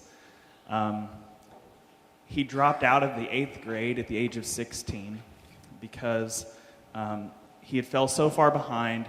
And he needed to commit himself full-time to the family sawmill because to his dad, work in the family business trumped everything else, whether that was school or church or anything like that. Unlike my dad, my mom, she was fortunate enough, she did graduate high school, but it was one of those things that she struggled academically, always struggled academically. And so when it came to academic support at home, my parents tried. They did the best with what they had along the way. All of my growing up, my dad was a farmhand. The pay was very minimal, and the job usually included a place to live, and sometimes it was sight unseen until we pulled up with our belongings to move in to know the condition. We moved 8 times from kindergarten until I graduated high school. The day after I finished kindergarten in 1988, we moved just outside of Wichita, Kansas, and we lived on a quarter-horse farm, and I was in heaven. Our summers consisted of horse shows and horse races, and as a kid, my dream was to become a race jockey. As you can see, the dream died. A little too tall, a little too heavy. I hated school. And it wasn't just because I thought it was boring and it was a waste of time. Because the best part about being a jockey is you didn't have to go to school to be a jockey. You just get on your horse and you ride. It wasn't because it was a waste of time and it was boring, because that's what I thought of it. It's because I was stupid. When you're sent to the special classroom as a kid, other kids can be pretty cruel about it. And so I dreaded going to school and being there. My struggle was reading. I hated reading because it was hard. And it wasn't just during reading, because you had to read in every subject. And so I had to do summer school every summer from first grade through fifth grade. I had to do summer school every summer in order to be able to move on to the next grade. which mated my hate for school even more because it cut into my time with my horses and shows and the races. So due to unfortunate circumstances, my dad lost his job there at the farm in Kansas, and we had to move again. We moved in 1994 to Rocky Comfort, where my dad was a farmhand at a cattle farm. And it was a hard transition to make, going from Wichita, Kansas to Rocky Comfort, Missouri. If you've not been to Rocky Comfort, I encourage you to drive through there. Just don't blink. It's very small. A new school, trying to make new friends, and cattle. I mean, it was one of those things like, what do you do with those? Because you can't ride them, you know? At least in Kansas, I could call the horse up to the fence, climb on his back, and just ride. I was really nervous about the new school, but little did I know that would be a turning point for me. I had a teacher in the 6th grade that finally understood me. The thing about her was she was a teacher by day, and she was a barrel racer by weekend. Her name was Mrs. Bowman. She's a teacher at East Newton High School now. But I finally had a teacher that understood me. The thing about her is she took time to get to know me and my interests and use those things to teach me rather than to just send me down the hall to the special room. Even though it was still a struggle, reading was a struggle for me, that was the first time in 6th grade and one of the only times in my entire academic career, that I had all A's. That was the first time ever.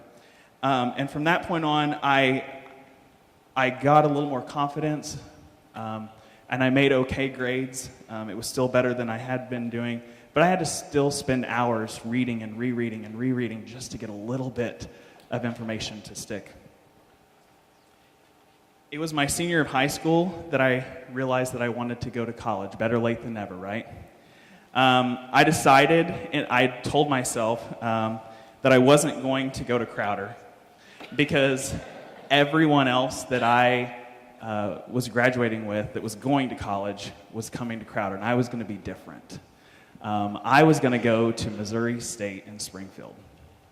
I had a music scholarship, and I got some, I think it was a citizen scholarship or some sort of leadership scholarship. And it was, I think, about those scholarships would cover about 65, maybe 70% of the cost of it. And but there was no changing my mind. That's where I was going to go. But it was 1 week before classes started, and I panicked. What was a small town kid from Wheaton going to do at Missouri State? And it was one of those things where I had academically had done enough in high school to get by, but I wasn't going to be able to do it at Missouri State. I didn't think I was cut out for the university level with my academic abilities. So with little time to spare, I showed up to Crowder, and Robin Keir did my initial enrollment, and it was maybe an hour-long appointment that I had with her, but just in that short amount of time, and Robin is still one of those people, she is very near and dear to my heart, but she took time to get to know me, and she put me with instructors that would be best for me, because in that time, we talked about what my worries and my insecurities were, and of what I felt my academic ability was. And I'm very glad that she did that. My first semester here, it was fall of 2001. That October, my mom had hurt her back and she couldn't walk. She had to be carried from the bed to the bathroom, and to change scenery sometimes we'd carry her and lay her on the couch. But that was her physical state.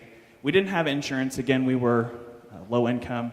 We didn't have insurance, so treatment and surgery wasn't an option.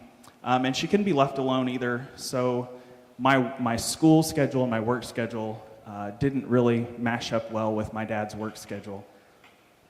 Eventually, it took a toll on my dad physically between the work he was doing and then the lifting and carrying around. He ended up hurting his neck and not being able to work either. So when it came down to it, it was me with my part-time job at McDonald's making $4.30 an hour to pay bills, and it was tough.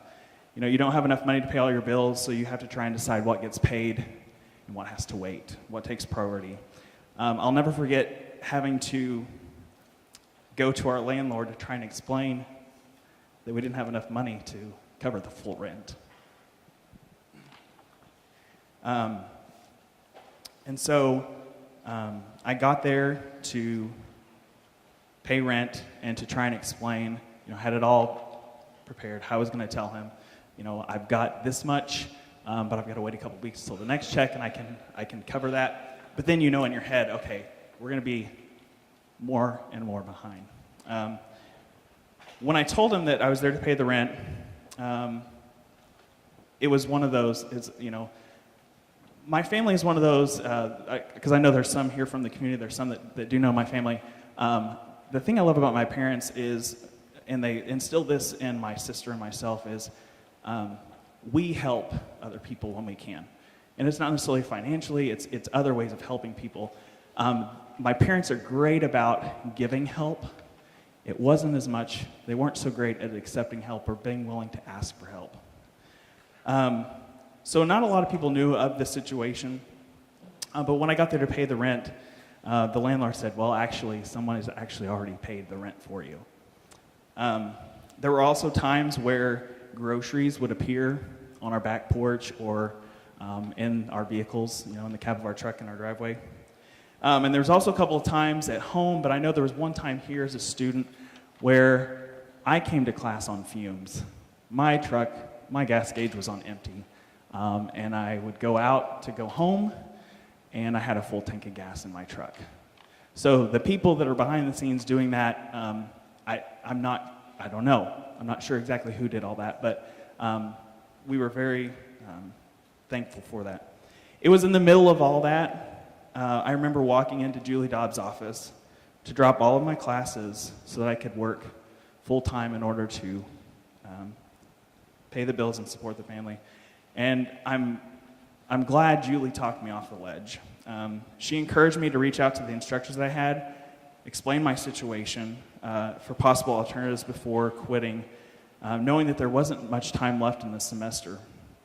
And the other thing was she knew the likelihood if I quit, what the likelihood of me being able to come back or of me coming back and finishing was. I had instructors and advisors that took time to meet with me. They listened, they encouraged me, and they worked with me knowing it was temporary. Nina Beaver, you're here? Where are you? There you are. Nina Beaver was one of those. Jack Devine was one of those. Julie Dobbs, Stephanie Ferguson, Jamie Stanley. They always asked how things were, and I'll always be grateful for their servant leadership by putting the needs of others first and helping students develop to perform as highly as possible. It definitely was not my best academic semester. Definitely was not. But it was better than the alternative because each one of them knew that the likelihood of me coming back after I dropped classes wasn't going to happen. In our service area, only 12% of the population has a bachelor's degree, and 36% are low income. The point I would like to leave you with, and I think and Destiny had said this too, life happens to everyone, and for some people it's a lot more difficult than others. And I realize myself working with students over the past 13 years, there are some that are comparable to scam artists. I realize that, but they really are. Can I get an amen? Amen.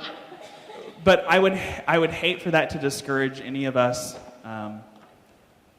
from taking time to hear those students out that have true situations in difficult moments going on in their life. And so, again, I am grateful for the faculty and the staff that were compassionate and took time to listen, to hear my needs, and to assist me along that way. Because had I not done that, I can't say that I would be here working and have completed my my bachelor's degree. So anyway, thank you.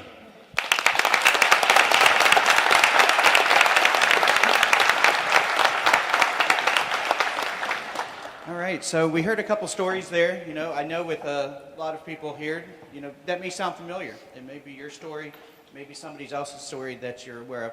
So we're going to go on to break for 15 minutes, and then when you return, we're going to have a hands-on little exercise for you guys to participate in. And it's going to, you know, hopefully provide you a better understanding of how privilege plays a role, how it helps us all be better servant leaders, how it can guide us in our decisions, how it can, you know, just make us better leaders as well. And so let's take 15 minutes, be back at 10:15, and take your seats, and then we'll provide more instruction. Thank you.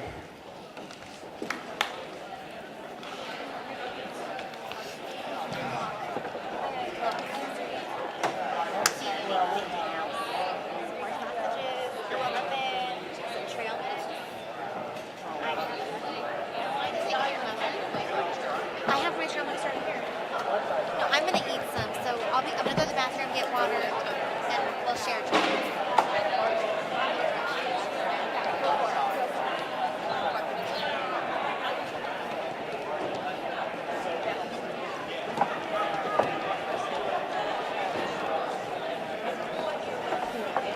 I feel like I've had enough.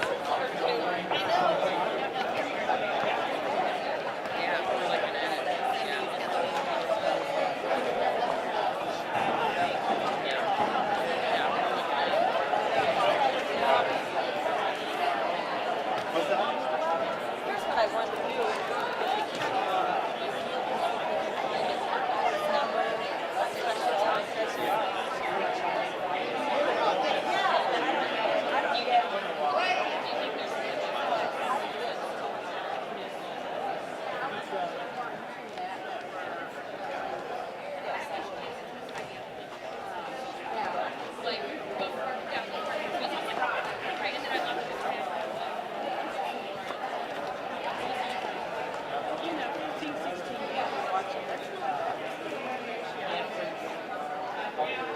Especially for such short notice.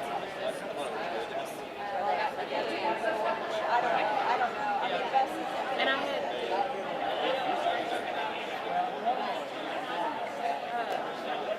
Nancy Goodwin said, and I don't know if it's the way she does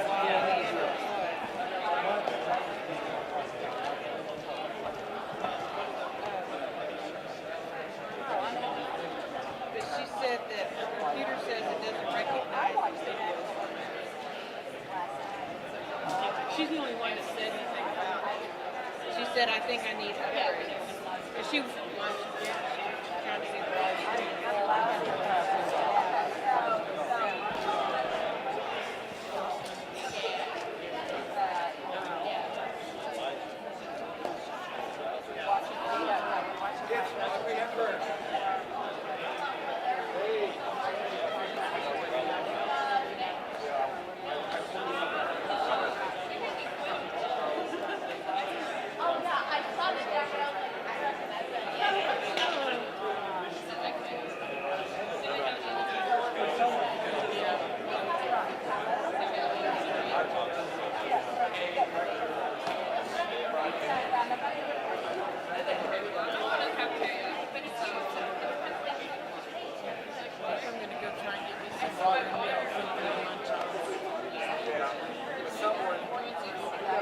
Yeah, because Melissa, and I'm going to go up there, well, I can't right now. I was going to go up there and throw that stuff off in the trash. It's already been done. But,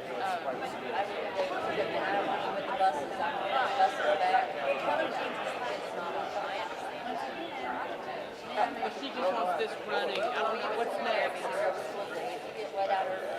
Get this for the break. The activity. And see, and I'm thinking, okay, so Carrie's on down there. she can do it all from there. Yeah. The video and everything, right? So what we'll do is, as they're doing their activity, because they don't need this stuff as they're doing their activity, I'm going to pull up Melissa's reflection activity, and I'm also going to pull up Carrie's stuff and have it down on in the bar. That way, we can just text me and say thank you for the because he's not here until February the 12th. They had about 16 or so.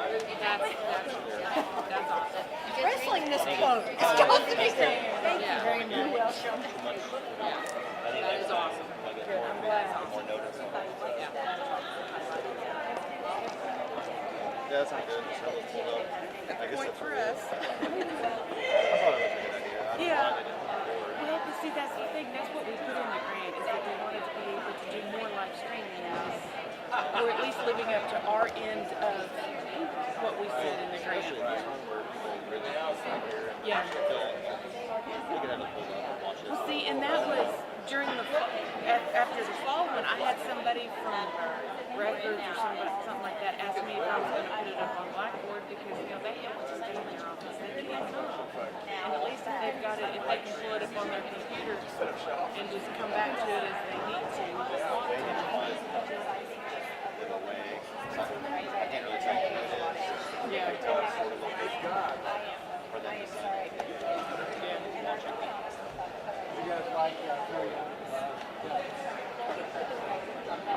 Thank you. Thank you. Thank you. I mean, I like Grammarly, but I mean, I think that's a good way.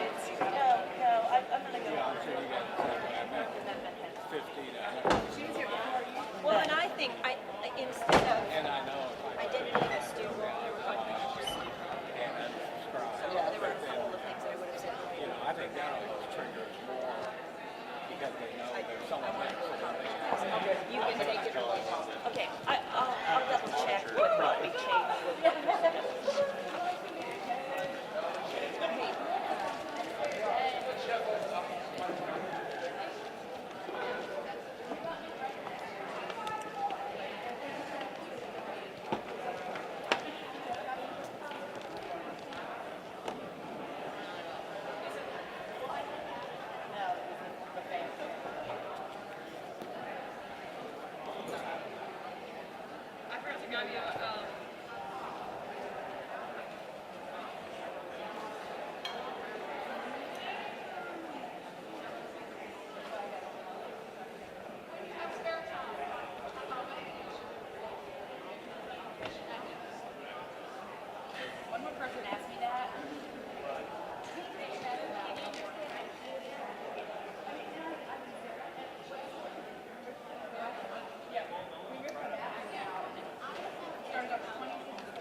$5, then I'll just buy off at Amazon. But if it's like, you know, I'm never gonna really yeah, I'm gonna check out the library.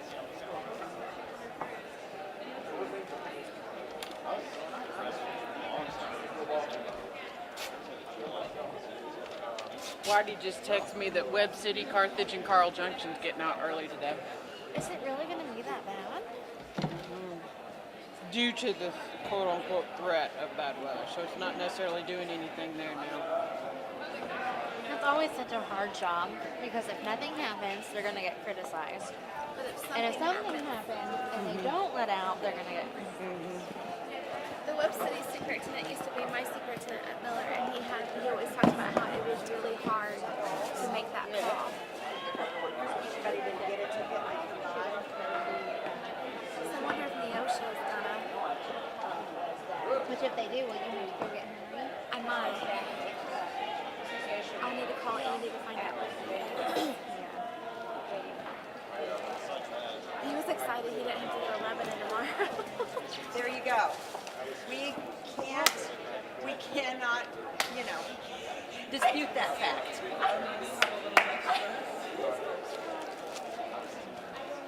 There you go. Love it. Love it, love it, love it.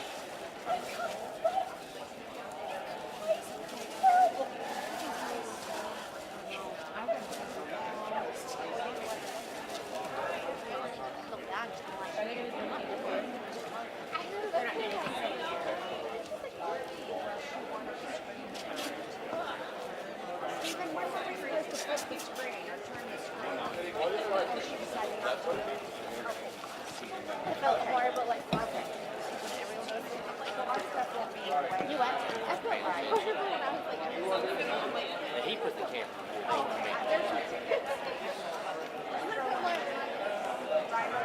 Is that your stuff? Oh, yeah. I'm assuming. Just don't push that much. What? Oh, you left? What? No, go get a ticket. Huh? Wait, can you go back to his office or? He's got that meeting.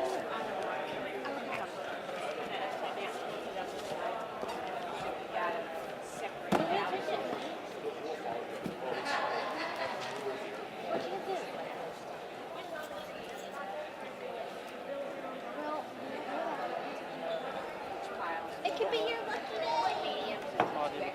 Lucky day was kind of That is a very nice spot. No. It was my lucky day. Well, the first time, like, we went to a concert. What was it? And he said, what did he say? He overlooked me. Because I have short. Yeah, the funny thing is, we was sponsored and me and my friends, they went to her sister. But, Should be getting started. We went, she gave us $100. Should be getting like, get us food, because we're going to stand in We've been line. waiting all day to get in. So we went down, for Smith. 4 minutes. We were on for 3 hours. We kept taking pictures and sending it to them. Then we forgot to bring it back food after all that. What? Like 4.5 hours later. Like, we went to the Dashboard Professional Concert. We Oh, weren't fun. dating, We were just taking Yeah. photos and and we were playing in around. Fort Smith, and it was with one of our So mutual we took friends. forever. And we're like, here's $100. We're gonna stand in line. Go buy us food. And they went and like walked around Fort Smith, and they ate at a Mexican restaurant, and they didn't bring us food. They just gave us our money back. And then my sister passed out during the concert because she was hungry. I'm like, seriously? I was so mad at you. Like, I was mad at the boys. Jerk boys. Yeah, that was before we were dating. I'm surprised you dated him after that. No. That's what I said. I was like, I'm surprised he made it to this second. You're lucky. Because I had to lose. I was right there. Chris Brother, me. I know what she And was I had like. to leave because, like, my sister passed out. Once my baby was so, like, the security people had to pull me out of the pit. Aww. Brand new dashboard.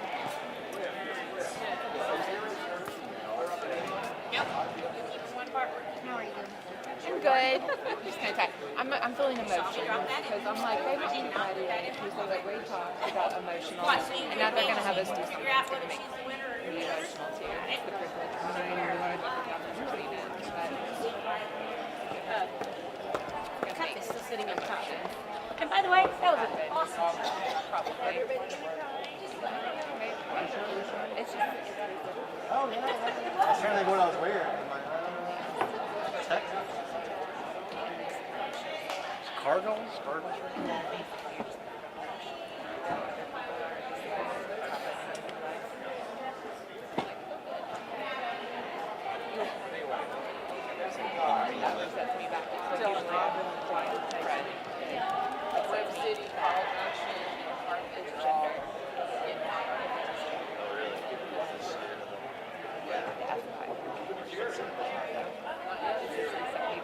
And everything else, I'm like, yeah, I'm like, Better off to let them kind of like the exciting. I'll tell you on the camera. Oh my gosh, they can make me nervous.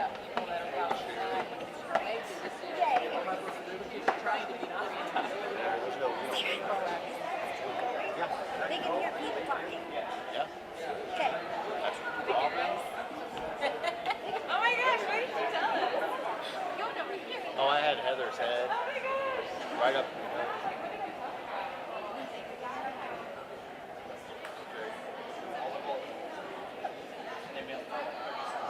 Yeah, maybe make that stop. I can, it's live stream.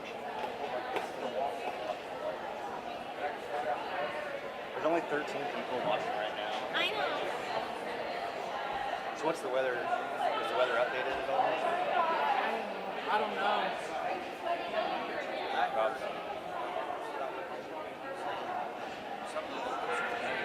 Yeah, there you let me know. Yeah, look, my husband texted me and said that Web City, Carthage, and Carl Junction are all getting out early because of the threat. There's some ice starting to.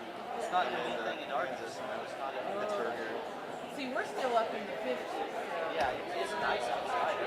It's cloudy. There's some snow out. Is there anything hitting it? I know our For you turns left in here, went up by the water. I go and take a good back radar just to see if you would turn there. My guess is jail isn't going anywhere. That's the door.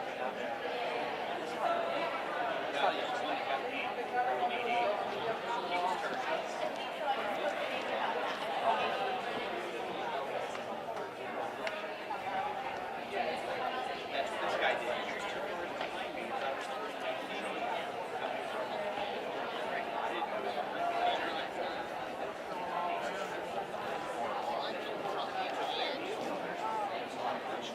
Yeah, I'm excited.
I saw her earlier. Jennifer, I'm going to give her a hard time, too. Your free throw shooting's got to improve. I go to her now. Get her over here and work with her.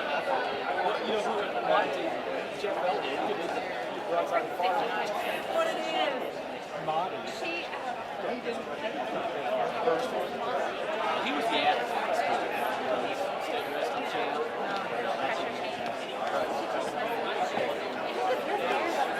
Oh, thank you. Thanks. I know. My goodness.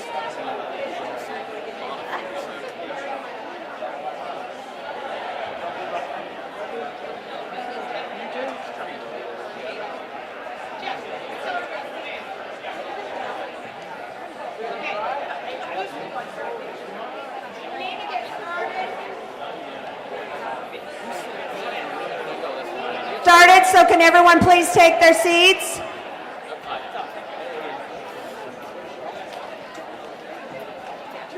Ivy, just give me $20.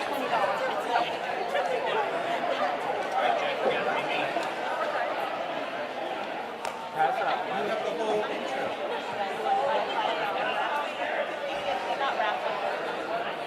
You have to really word it.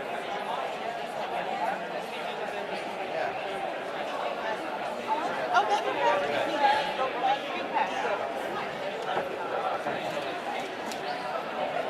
Okay, guys, let's get started. Yeah. Okay.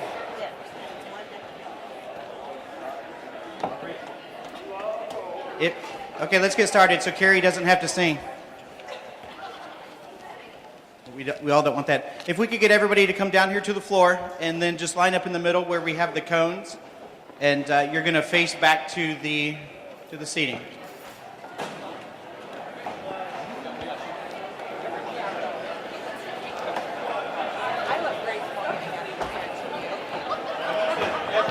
I'm usually like, I felt really great. Everybody.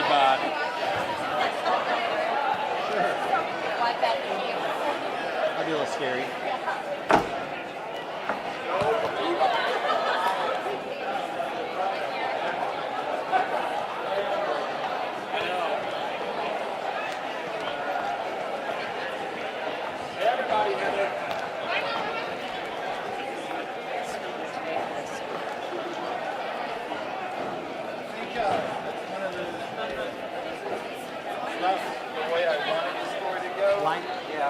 But I like that in a movie. We may have to get cozy and step just a tad closer to each other, if possible. If not, then we may have to have two lines, one and then another one right behind it.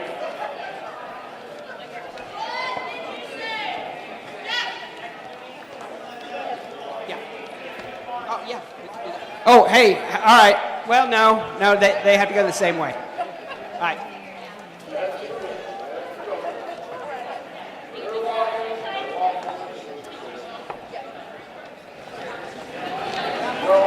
All right, and we can form a second line behind the first one, but everyone needs to be facing this way. Thank you for your cooperation. Lori Kelly. Come on down.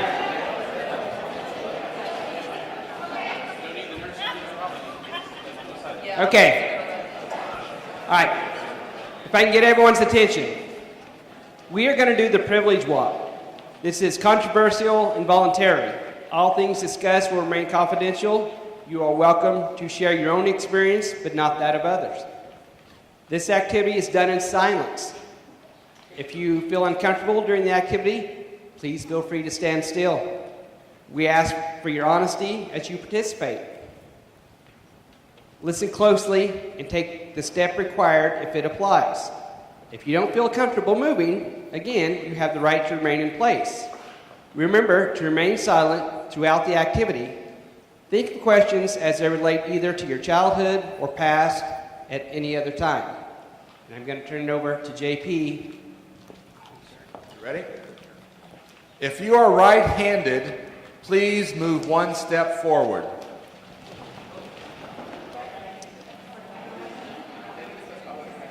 No talking. If you are a female under 5 feet tall, move one step forward. Under 5 feet. If you are a male with a beard or mustache, please move one step forward.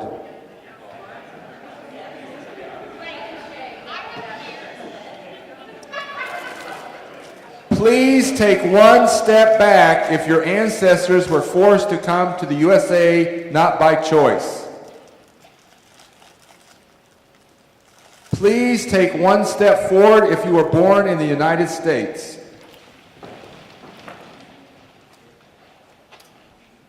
Please take one step back if you are ever called names because of your race, class, ethnicity, gender, or sexual orientation.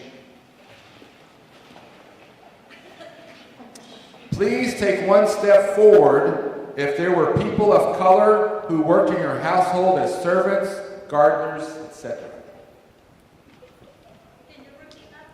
Please take one step forward if there were people of color who worked in your household as servants, gardeners, etc. Please take one step back if you were ever ashamed or embarrassed of your clothes, house, garage, car. Please take one step back if you're ever ashamed or embarrassed of your clothes, house, car, etc. Garage is not in there, sorry. Please take one step forward if one or both of your parents has a college degree.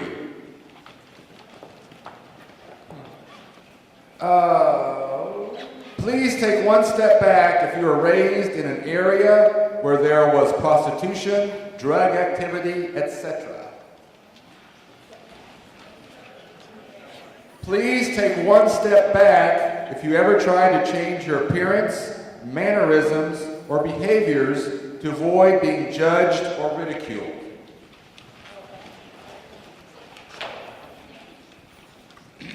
Please take one step forward if you studied the culture of your ancestors in elementary school. Please take one step back if you went to school speaking a language other than English.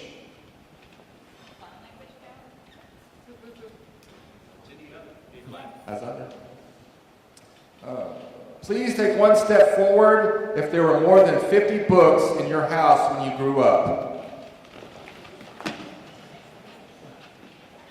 Please take one step back if you ever had to skip a meal or were hungry because there was not enough money to buy food when you were growing up.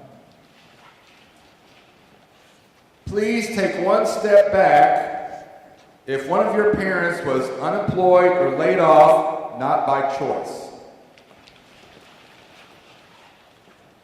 Please take one step forward if you attended private school or summer camp. Please take one step back if your family ever had to move because they could not afford the rent.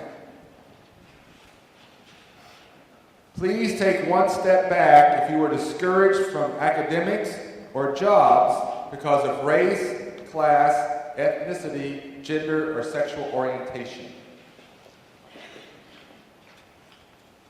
Please take one step forward if you were encouraged to attend college by your parents.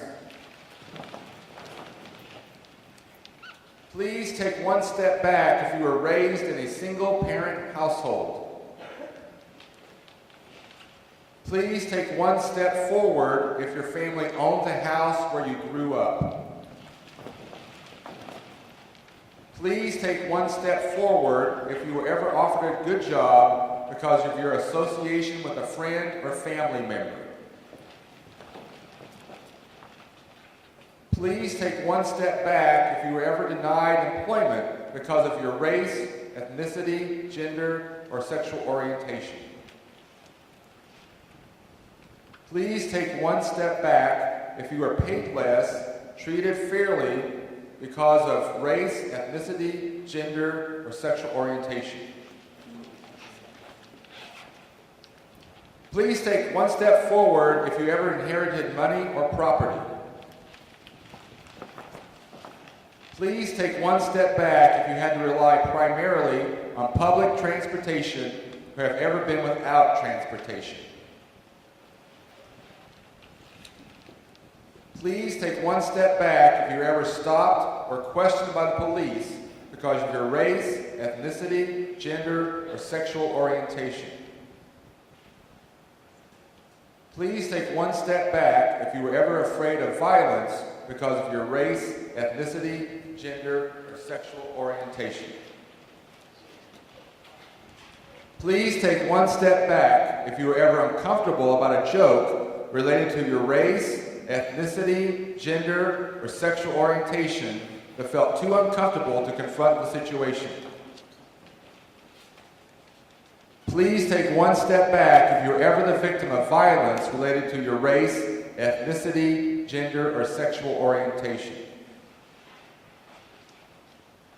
Please take one step back if your parents did not grow up in the United States. And finally, please take one step forward if your parents told you you could be anything you wanted to be.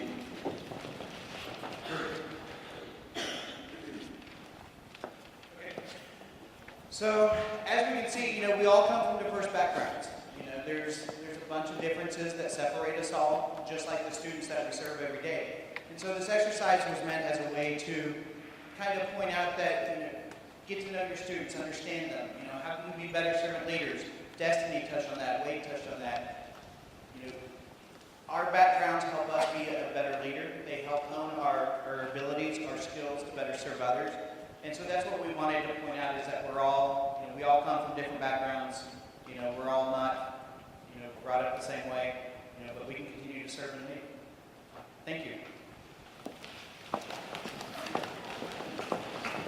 You can take your seats.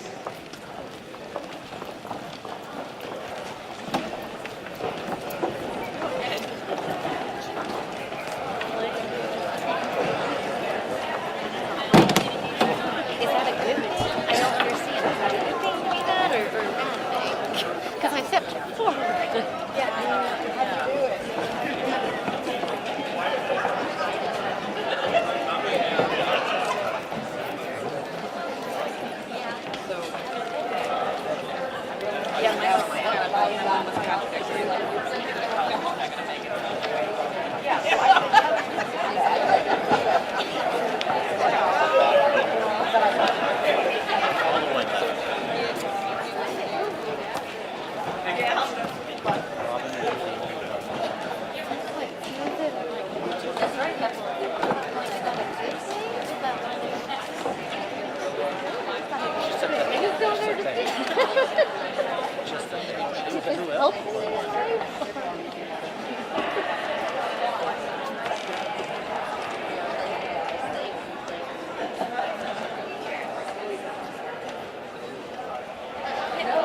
As you're taking your seats, I want to say thank you for participating in our activity on privilege.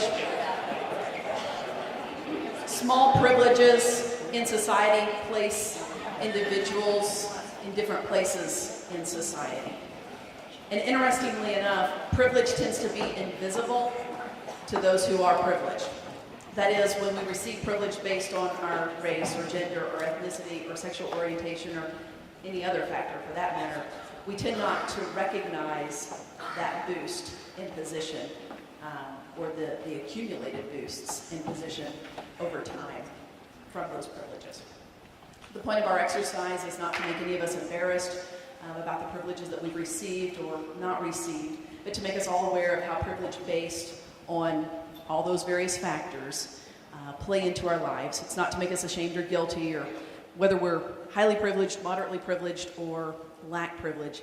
It is possible to behave in ways that level the playing field for everyone, and we believe that for us as well as for our students.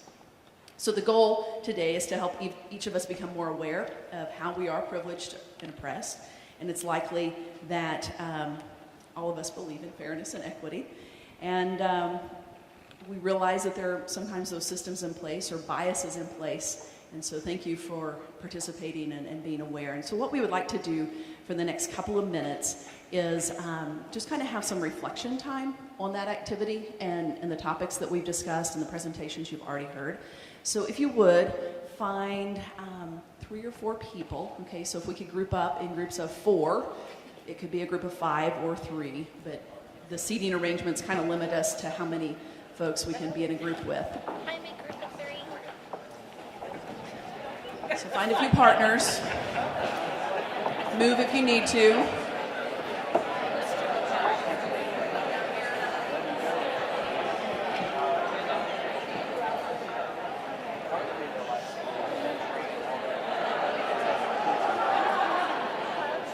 So question number 1.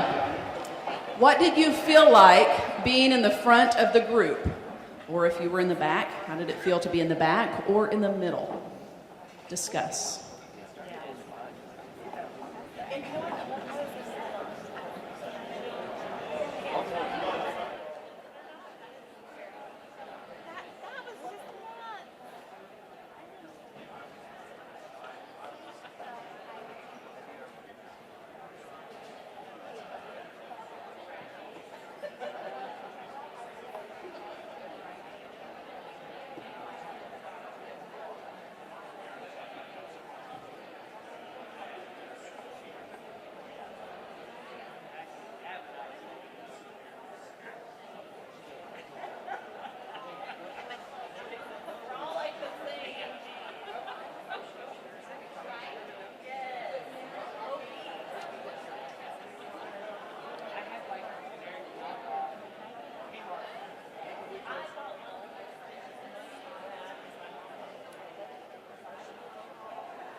All right, we're going to move on to question number 2. Sounded like we had some good discussion on question number 1.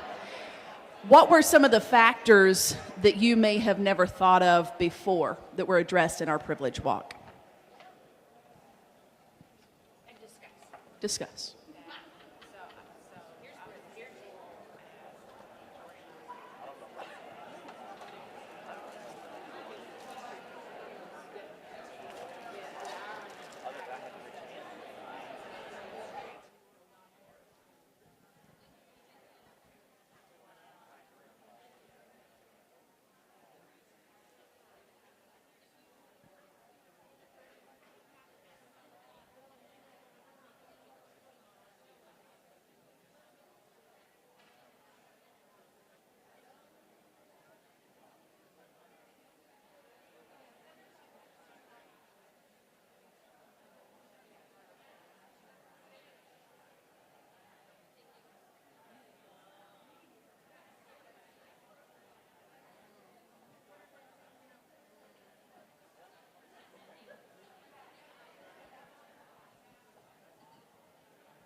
We're going to move on to question number 3. Reflection question number 3. What question made you think most? So what question made you think most? And if you could add a question, what would it be? Discuss.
All right, we're going to keep the ball rolling. Question number 4.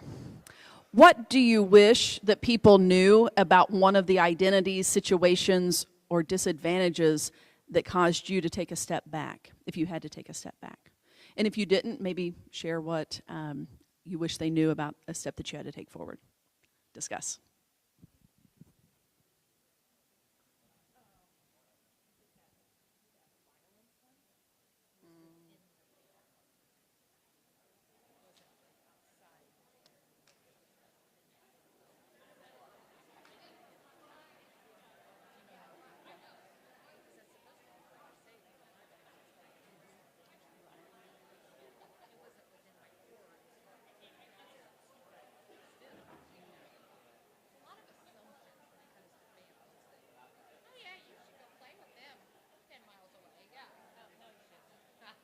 Spend the night at their house.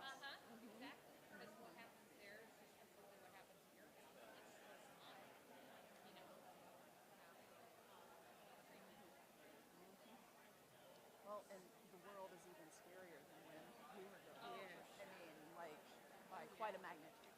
I had a boss, I got hired last year. Hill Hospital.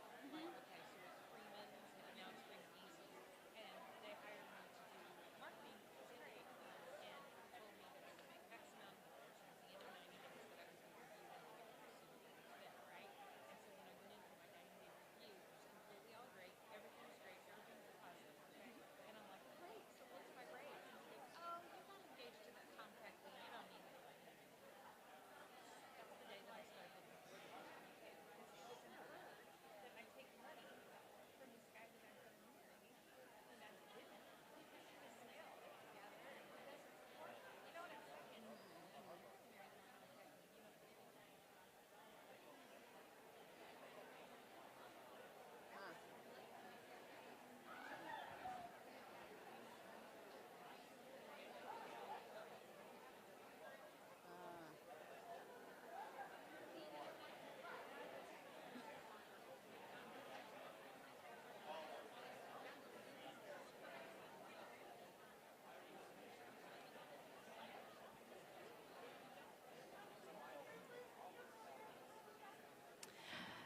Number 5, kind of straight to the point.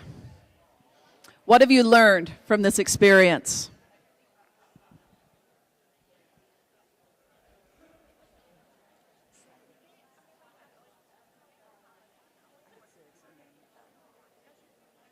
She had 17 staples in her leg. None of my business. Okay, so she is a baby. Yeah, she just was.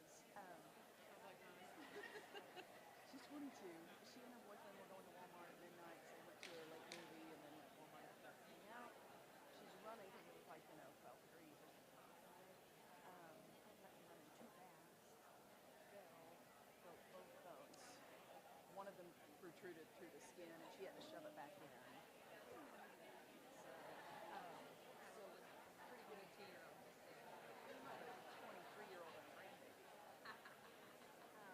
We just celebrated our 25th anniversary. She's got a pretty good incision there, 7 staples, and then one down low, and then some on the sides where they hard.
Question number 6. And for those of you that are curious, this is the next to the last question. We've got 7 altogether, okay? How can your understanding of your privileges or marginalization improve your existing relationships with yourself and others, specifically Crowder's students and staff? Please discuss.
Seems like we've had a lot of good discussion.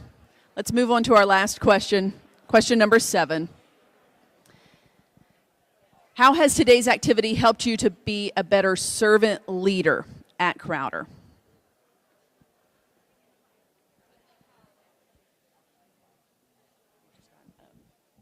Wrap-up statement, then I'll hand it over to you.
All right, make your final comments within your groups, and then we're going to move on.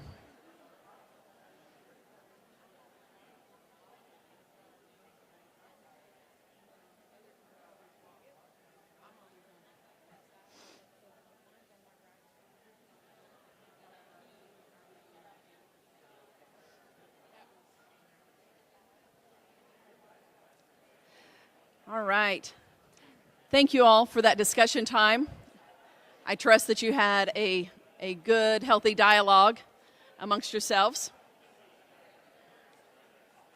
I want to challenge you. I've got just a quick few remarks, and then I'm going to pass the baton to Miss Carrie. So I want to challenge you in this new year to use our power to help one another. We are in positions of power to help our students.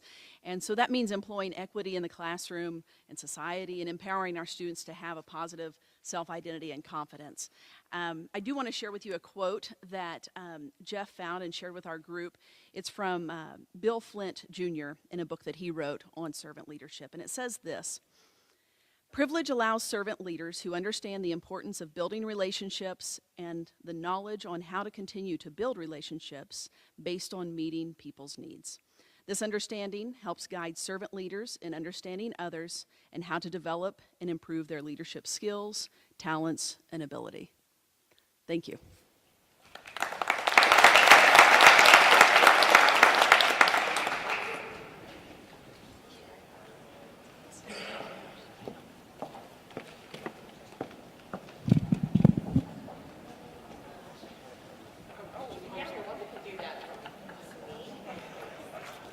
Okay, we're going to have a little palate cleanser here. Surprising, I know. Like to consider the ant. An ant isn't very impressive whenever you first consider what an ant is. They're only impressive when they're marching through your kitchen, irritating you in the early spring or when in the summer whenever the heat comes on. But I am really intrigued by what ants do together. And I just found a research that shows me and will help illustrate what it is that I'm talking about. Go ahead. Ants are well known for their cooperative colonies underground, but a recent study has revealed how they are able to carry large loads like food back home. Researchers from Israel have found that longhorn ants rely on one group to carry the object, while the others act as directional leaders. These scouts are the main way the group figures out in which direction to go, as their vision and guiding antennae are blocked by the load. The leader ants will come in, give a tug to indicate the right way, and the other ants would then uniformly begin carrying the object towards that pole. One of the research explains, the only communication in that system is the forces they feel through the object. However, the guidance would last for a short time, as that ant would also lose its way and have to be assisted by another scout. So as each one came in, the other one would then take over, and then the next one would take over, so that they could see where they were going. The research team made these determinations by filming these longhorn ants carrying a Cheerio, or a silicone ring which had been made to be attractive with a cat food smell. Now, I know that a lot of us are going to have big Cheerios that we need to carry this semester, and cat food doesn't smell good. But I'm sure that you can see the correlation between what I'm talking about and what we have ahead of us, and how, as a group, some of us have to carry the load and some of us have to guide at times, and the roles change constantly. And are we willing to do that? Because every role here is important to whether our students are successful or not. We wanted to invite you to come to, we have 2 professional development sessions that we're going to be having in the spring semester on April the 6th and the 27th. And we would really like you to put those on your calendar. They'll be at 1 o'clock. We don't know the exact location at this time, but again, it's the 6th and the 27th of April. And we hope that they have as much meaning as what we've done today, so that you can understand more about what servant leadership is about and put it into practice. So we really appreciate your time today and your attention, because this was really good for everybody involved. So thank you very much.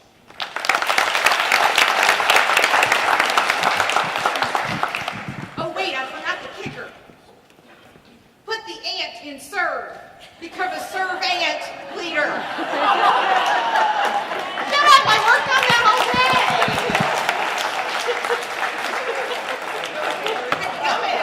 I got to mean in it. Serve ant. Okay, that's awesome. We're going to be saying that now for all the time. Okay, guys, we're watching the radar. We're watching the temperature. and we're watching all these schools close, okay? It does not appear from what's happening actually in the weather and in the atmosphere that this far south, anyway, we have anything to be concerned about, but we will continue to watch it. But as always, like any other day when you start out at home, if you're in danger, if you feel you're in danger, and you might be the further north that you go, but the precip is sort of past us, and so we're not expecting that here. Get with your supervisor, make a decision, and do what you have to do, as always, okay? But I don't see anything right now to close us down. We'll continue to play it 30 minutes by 30 minutes, okay? So I know some of you maybe need to go get kids. Again, just get with your supervisor and do what you have to do. We understand that. Okay? All right, I think wasn't that wonderful? Can we give cohort 4? That's a pretty good way to spend our morning and a pretty good way to start the semester. And it's kind of been a little emotional morning for me. I realize I'm practically sick. I do get that, but it's been a pretty good morning. All right, I think now the thing you always are waiting for, door prizes. And I want to say another great big thank you to all our presenters, Dr. Morris, Keith Zarumsky, Dr. Methvin, the cohort 4. It seems like every cohort gets better and better, so cohort number 5, when they come calling, be ready. I want to have Katie give us a little update on the silent auction and the faculty association meeting and the split the pie.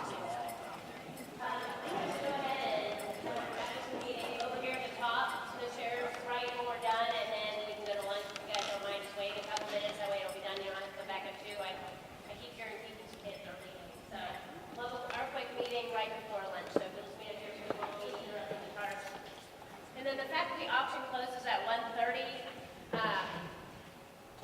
If you win something, please be sure to come get. I don't know how to do this stuff. This is a call, so I'm not. Keep it here until people come and pick it up. But you can write a check for cash if you need to read it tomorrow. I will email any winners. So if you come back over here and check if you won at 1:30 and pick your items up today, that'd be awesome. But if you have to leave to go do something, then we'll make sure and get it to you tomorrow. Thank you for everybody for bidding. We've got some really great things out there. Thanks. I saved the biggest thank you for last.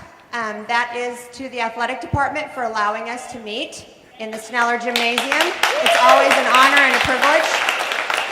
And the custodial staff who works like crazy to get the tarps down and to pull the tarps back up.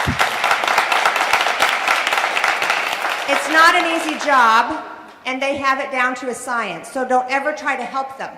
They get a little angry with you because you don't know what you're doing. So when we dismiss, just get out of the gym and let them do their job. So thank you very much to athletics and custodial. We really, really appreciate it. Door prizes! We have received our door prizes today, the majority of them. You can see the hoodies down here. Were donated to us by the bookstore with the condition that they were non-refundable and non-exchangeable. So you're going to have to just deal with what you get, okay? So we're going to try our best to match them appropriately, and we're going to go from there. So, first one. Oh yeah, we're going to give away the balls, but don't bounce them till you get outside. Okay. 3, 7, 4, 7, 5, 2.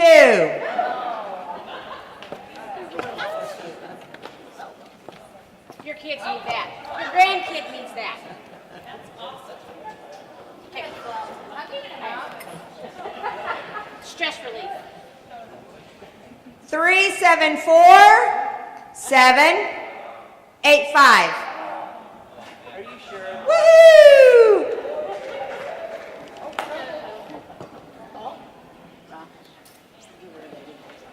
Yep, stay right there. 3, 7, 4. No one? 8, 9, 0. Woohoo!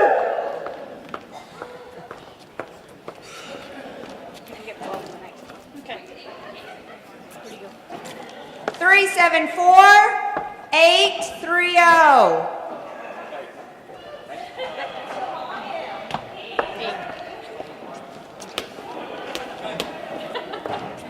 And you can determine where the colors come from. 374-820. Yay!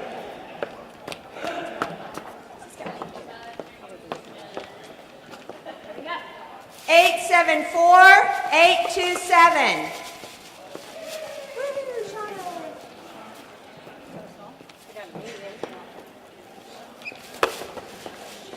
374-742.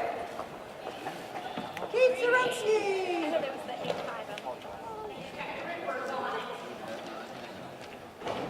374-824. Stephanie. You. You may need that for grandbaby. Oh, you want to give this? Because the meeting is 374-821. What is it? 821. Oh. XLs. 374-775. 775. No. No.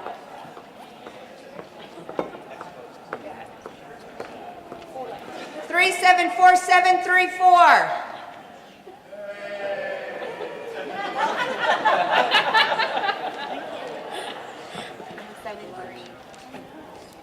374-876. Sorry. Oh. Two left. 374-878. No, I was kidding.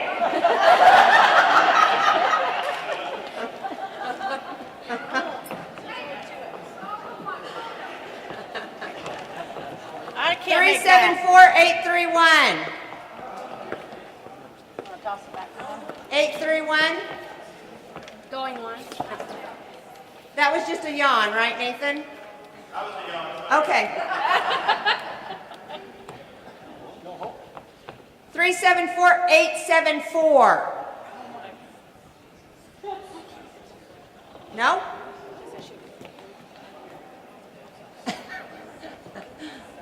374-739.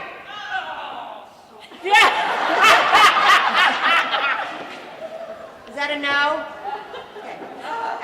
855. I seen his hand go on up there, and I'm going. Okay, there it is. Woo! Winner. Thank you, Winner, winner, everybody, chicken and be dinner. safe. Take your trash.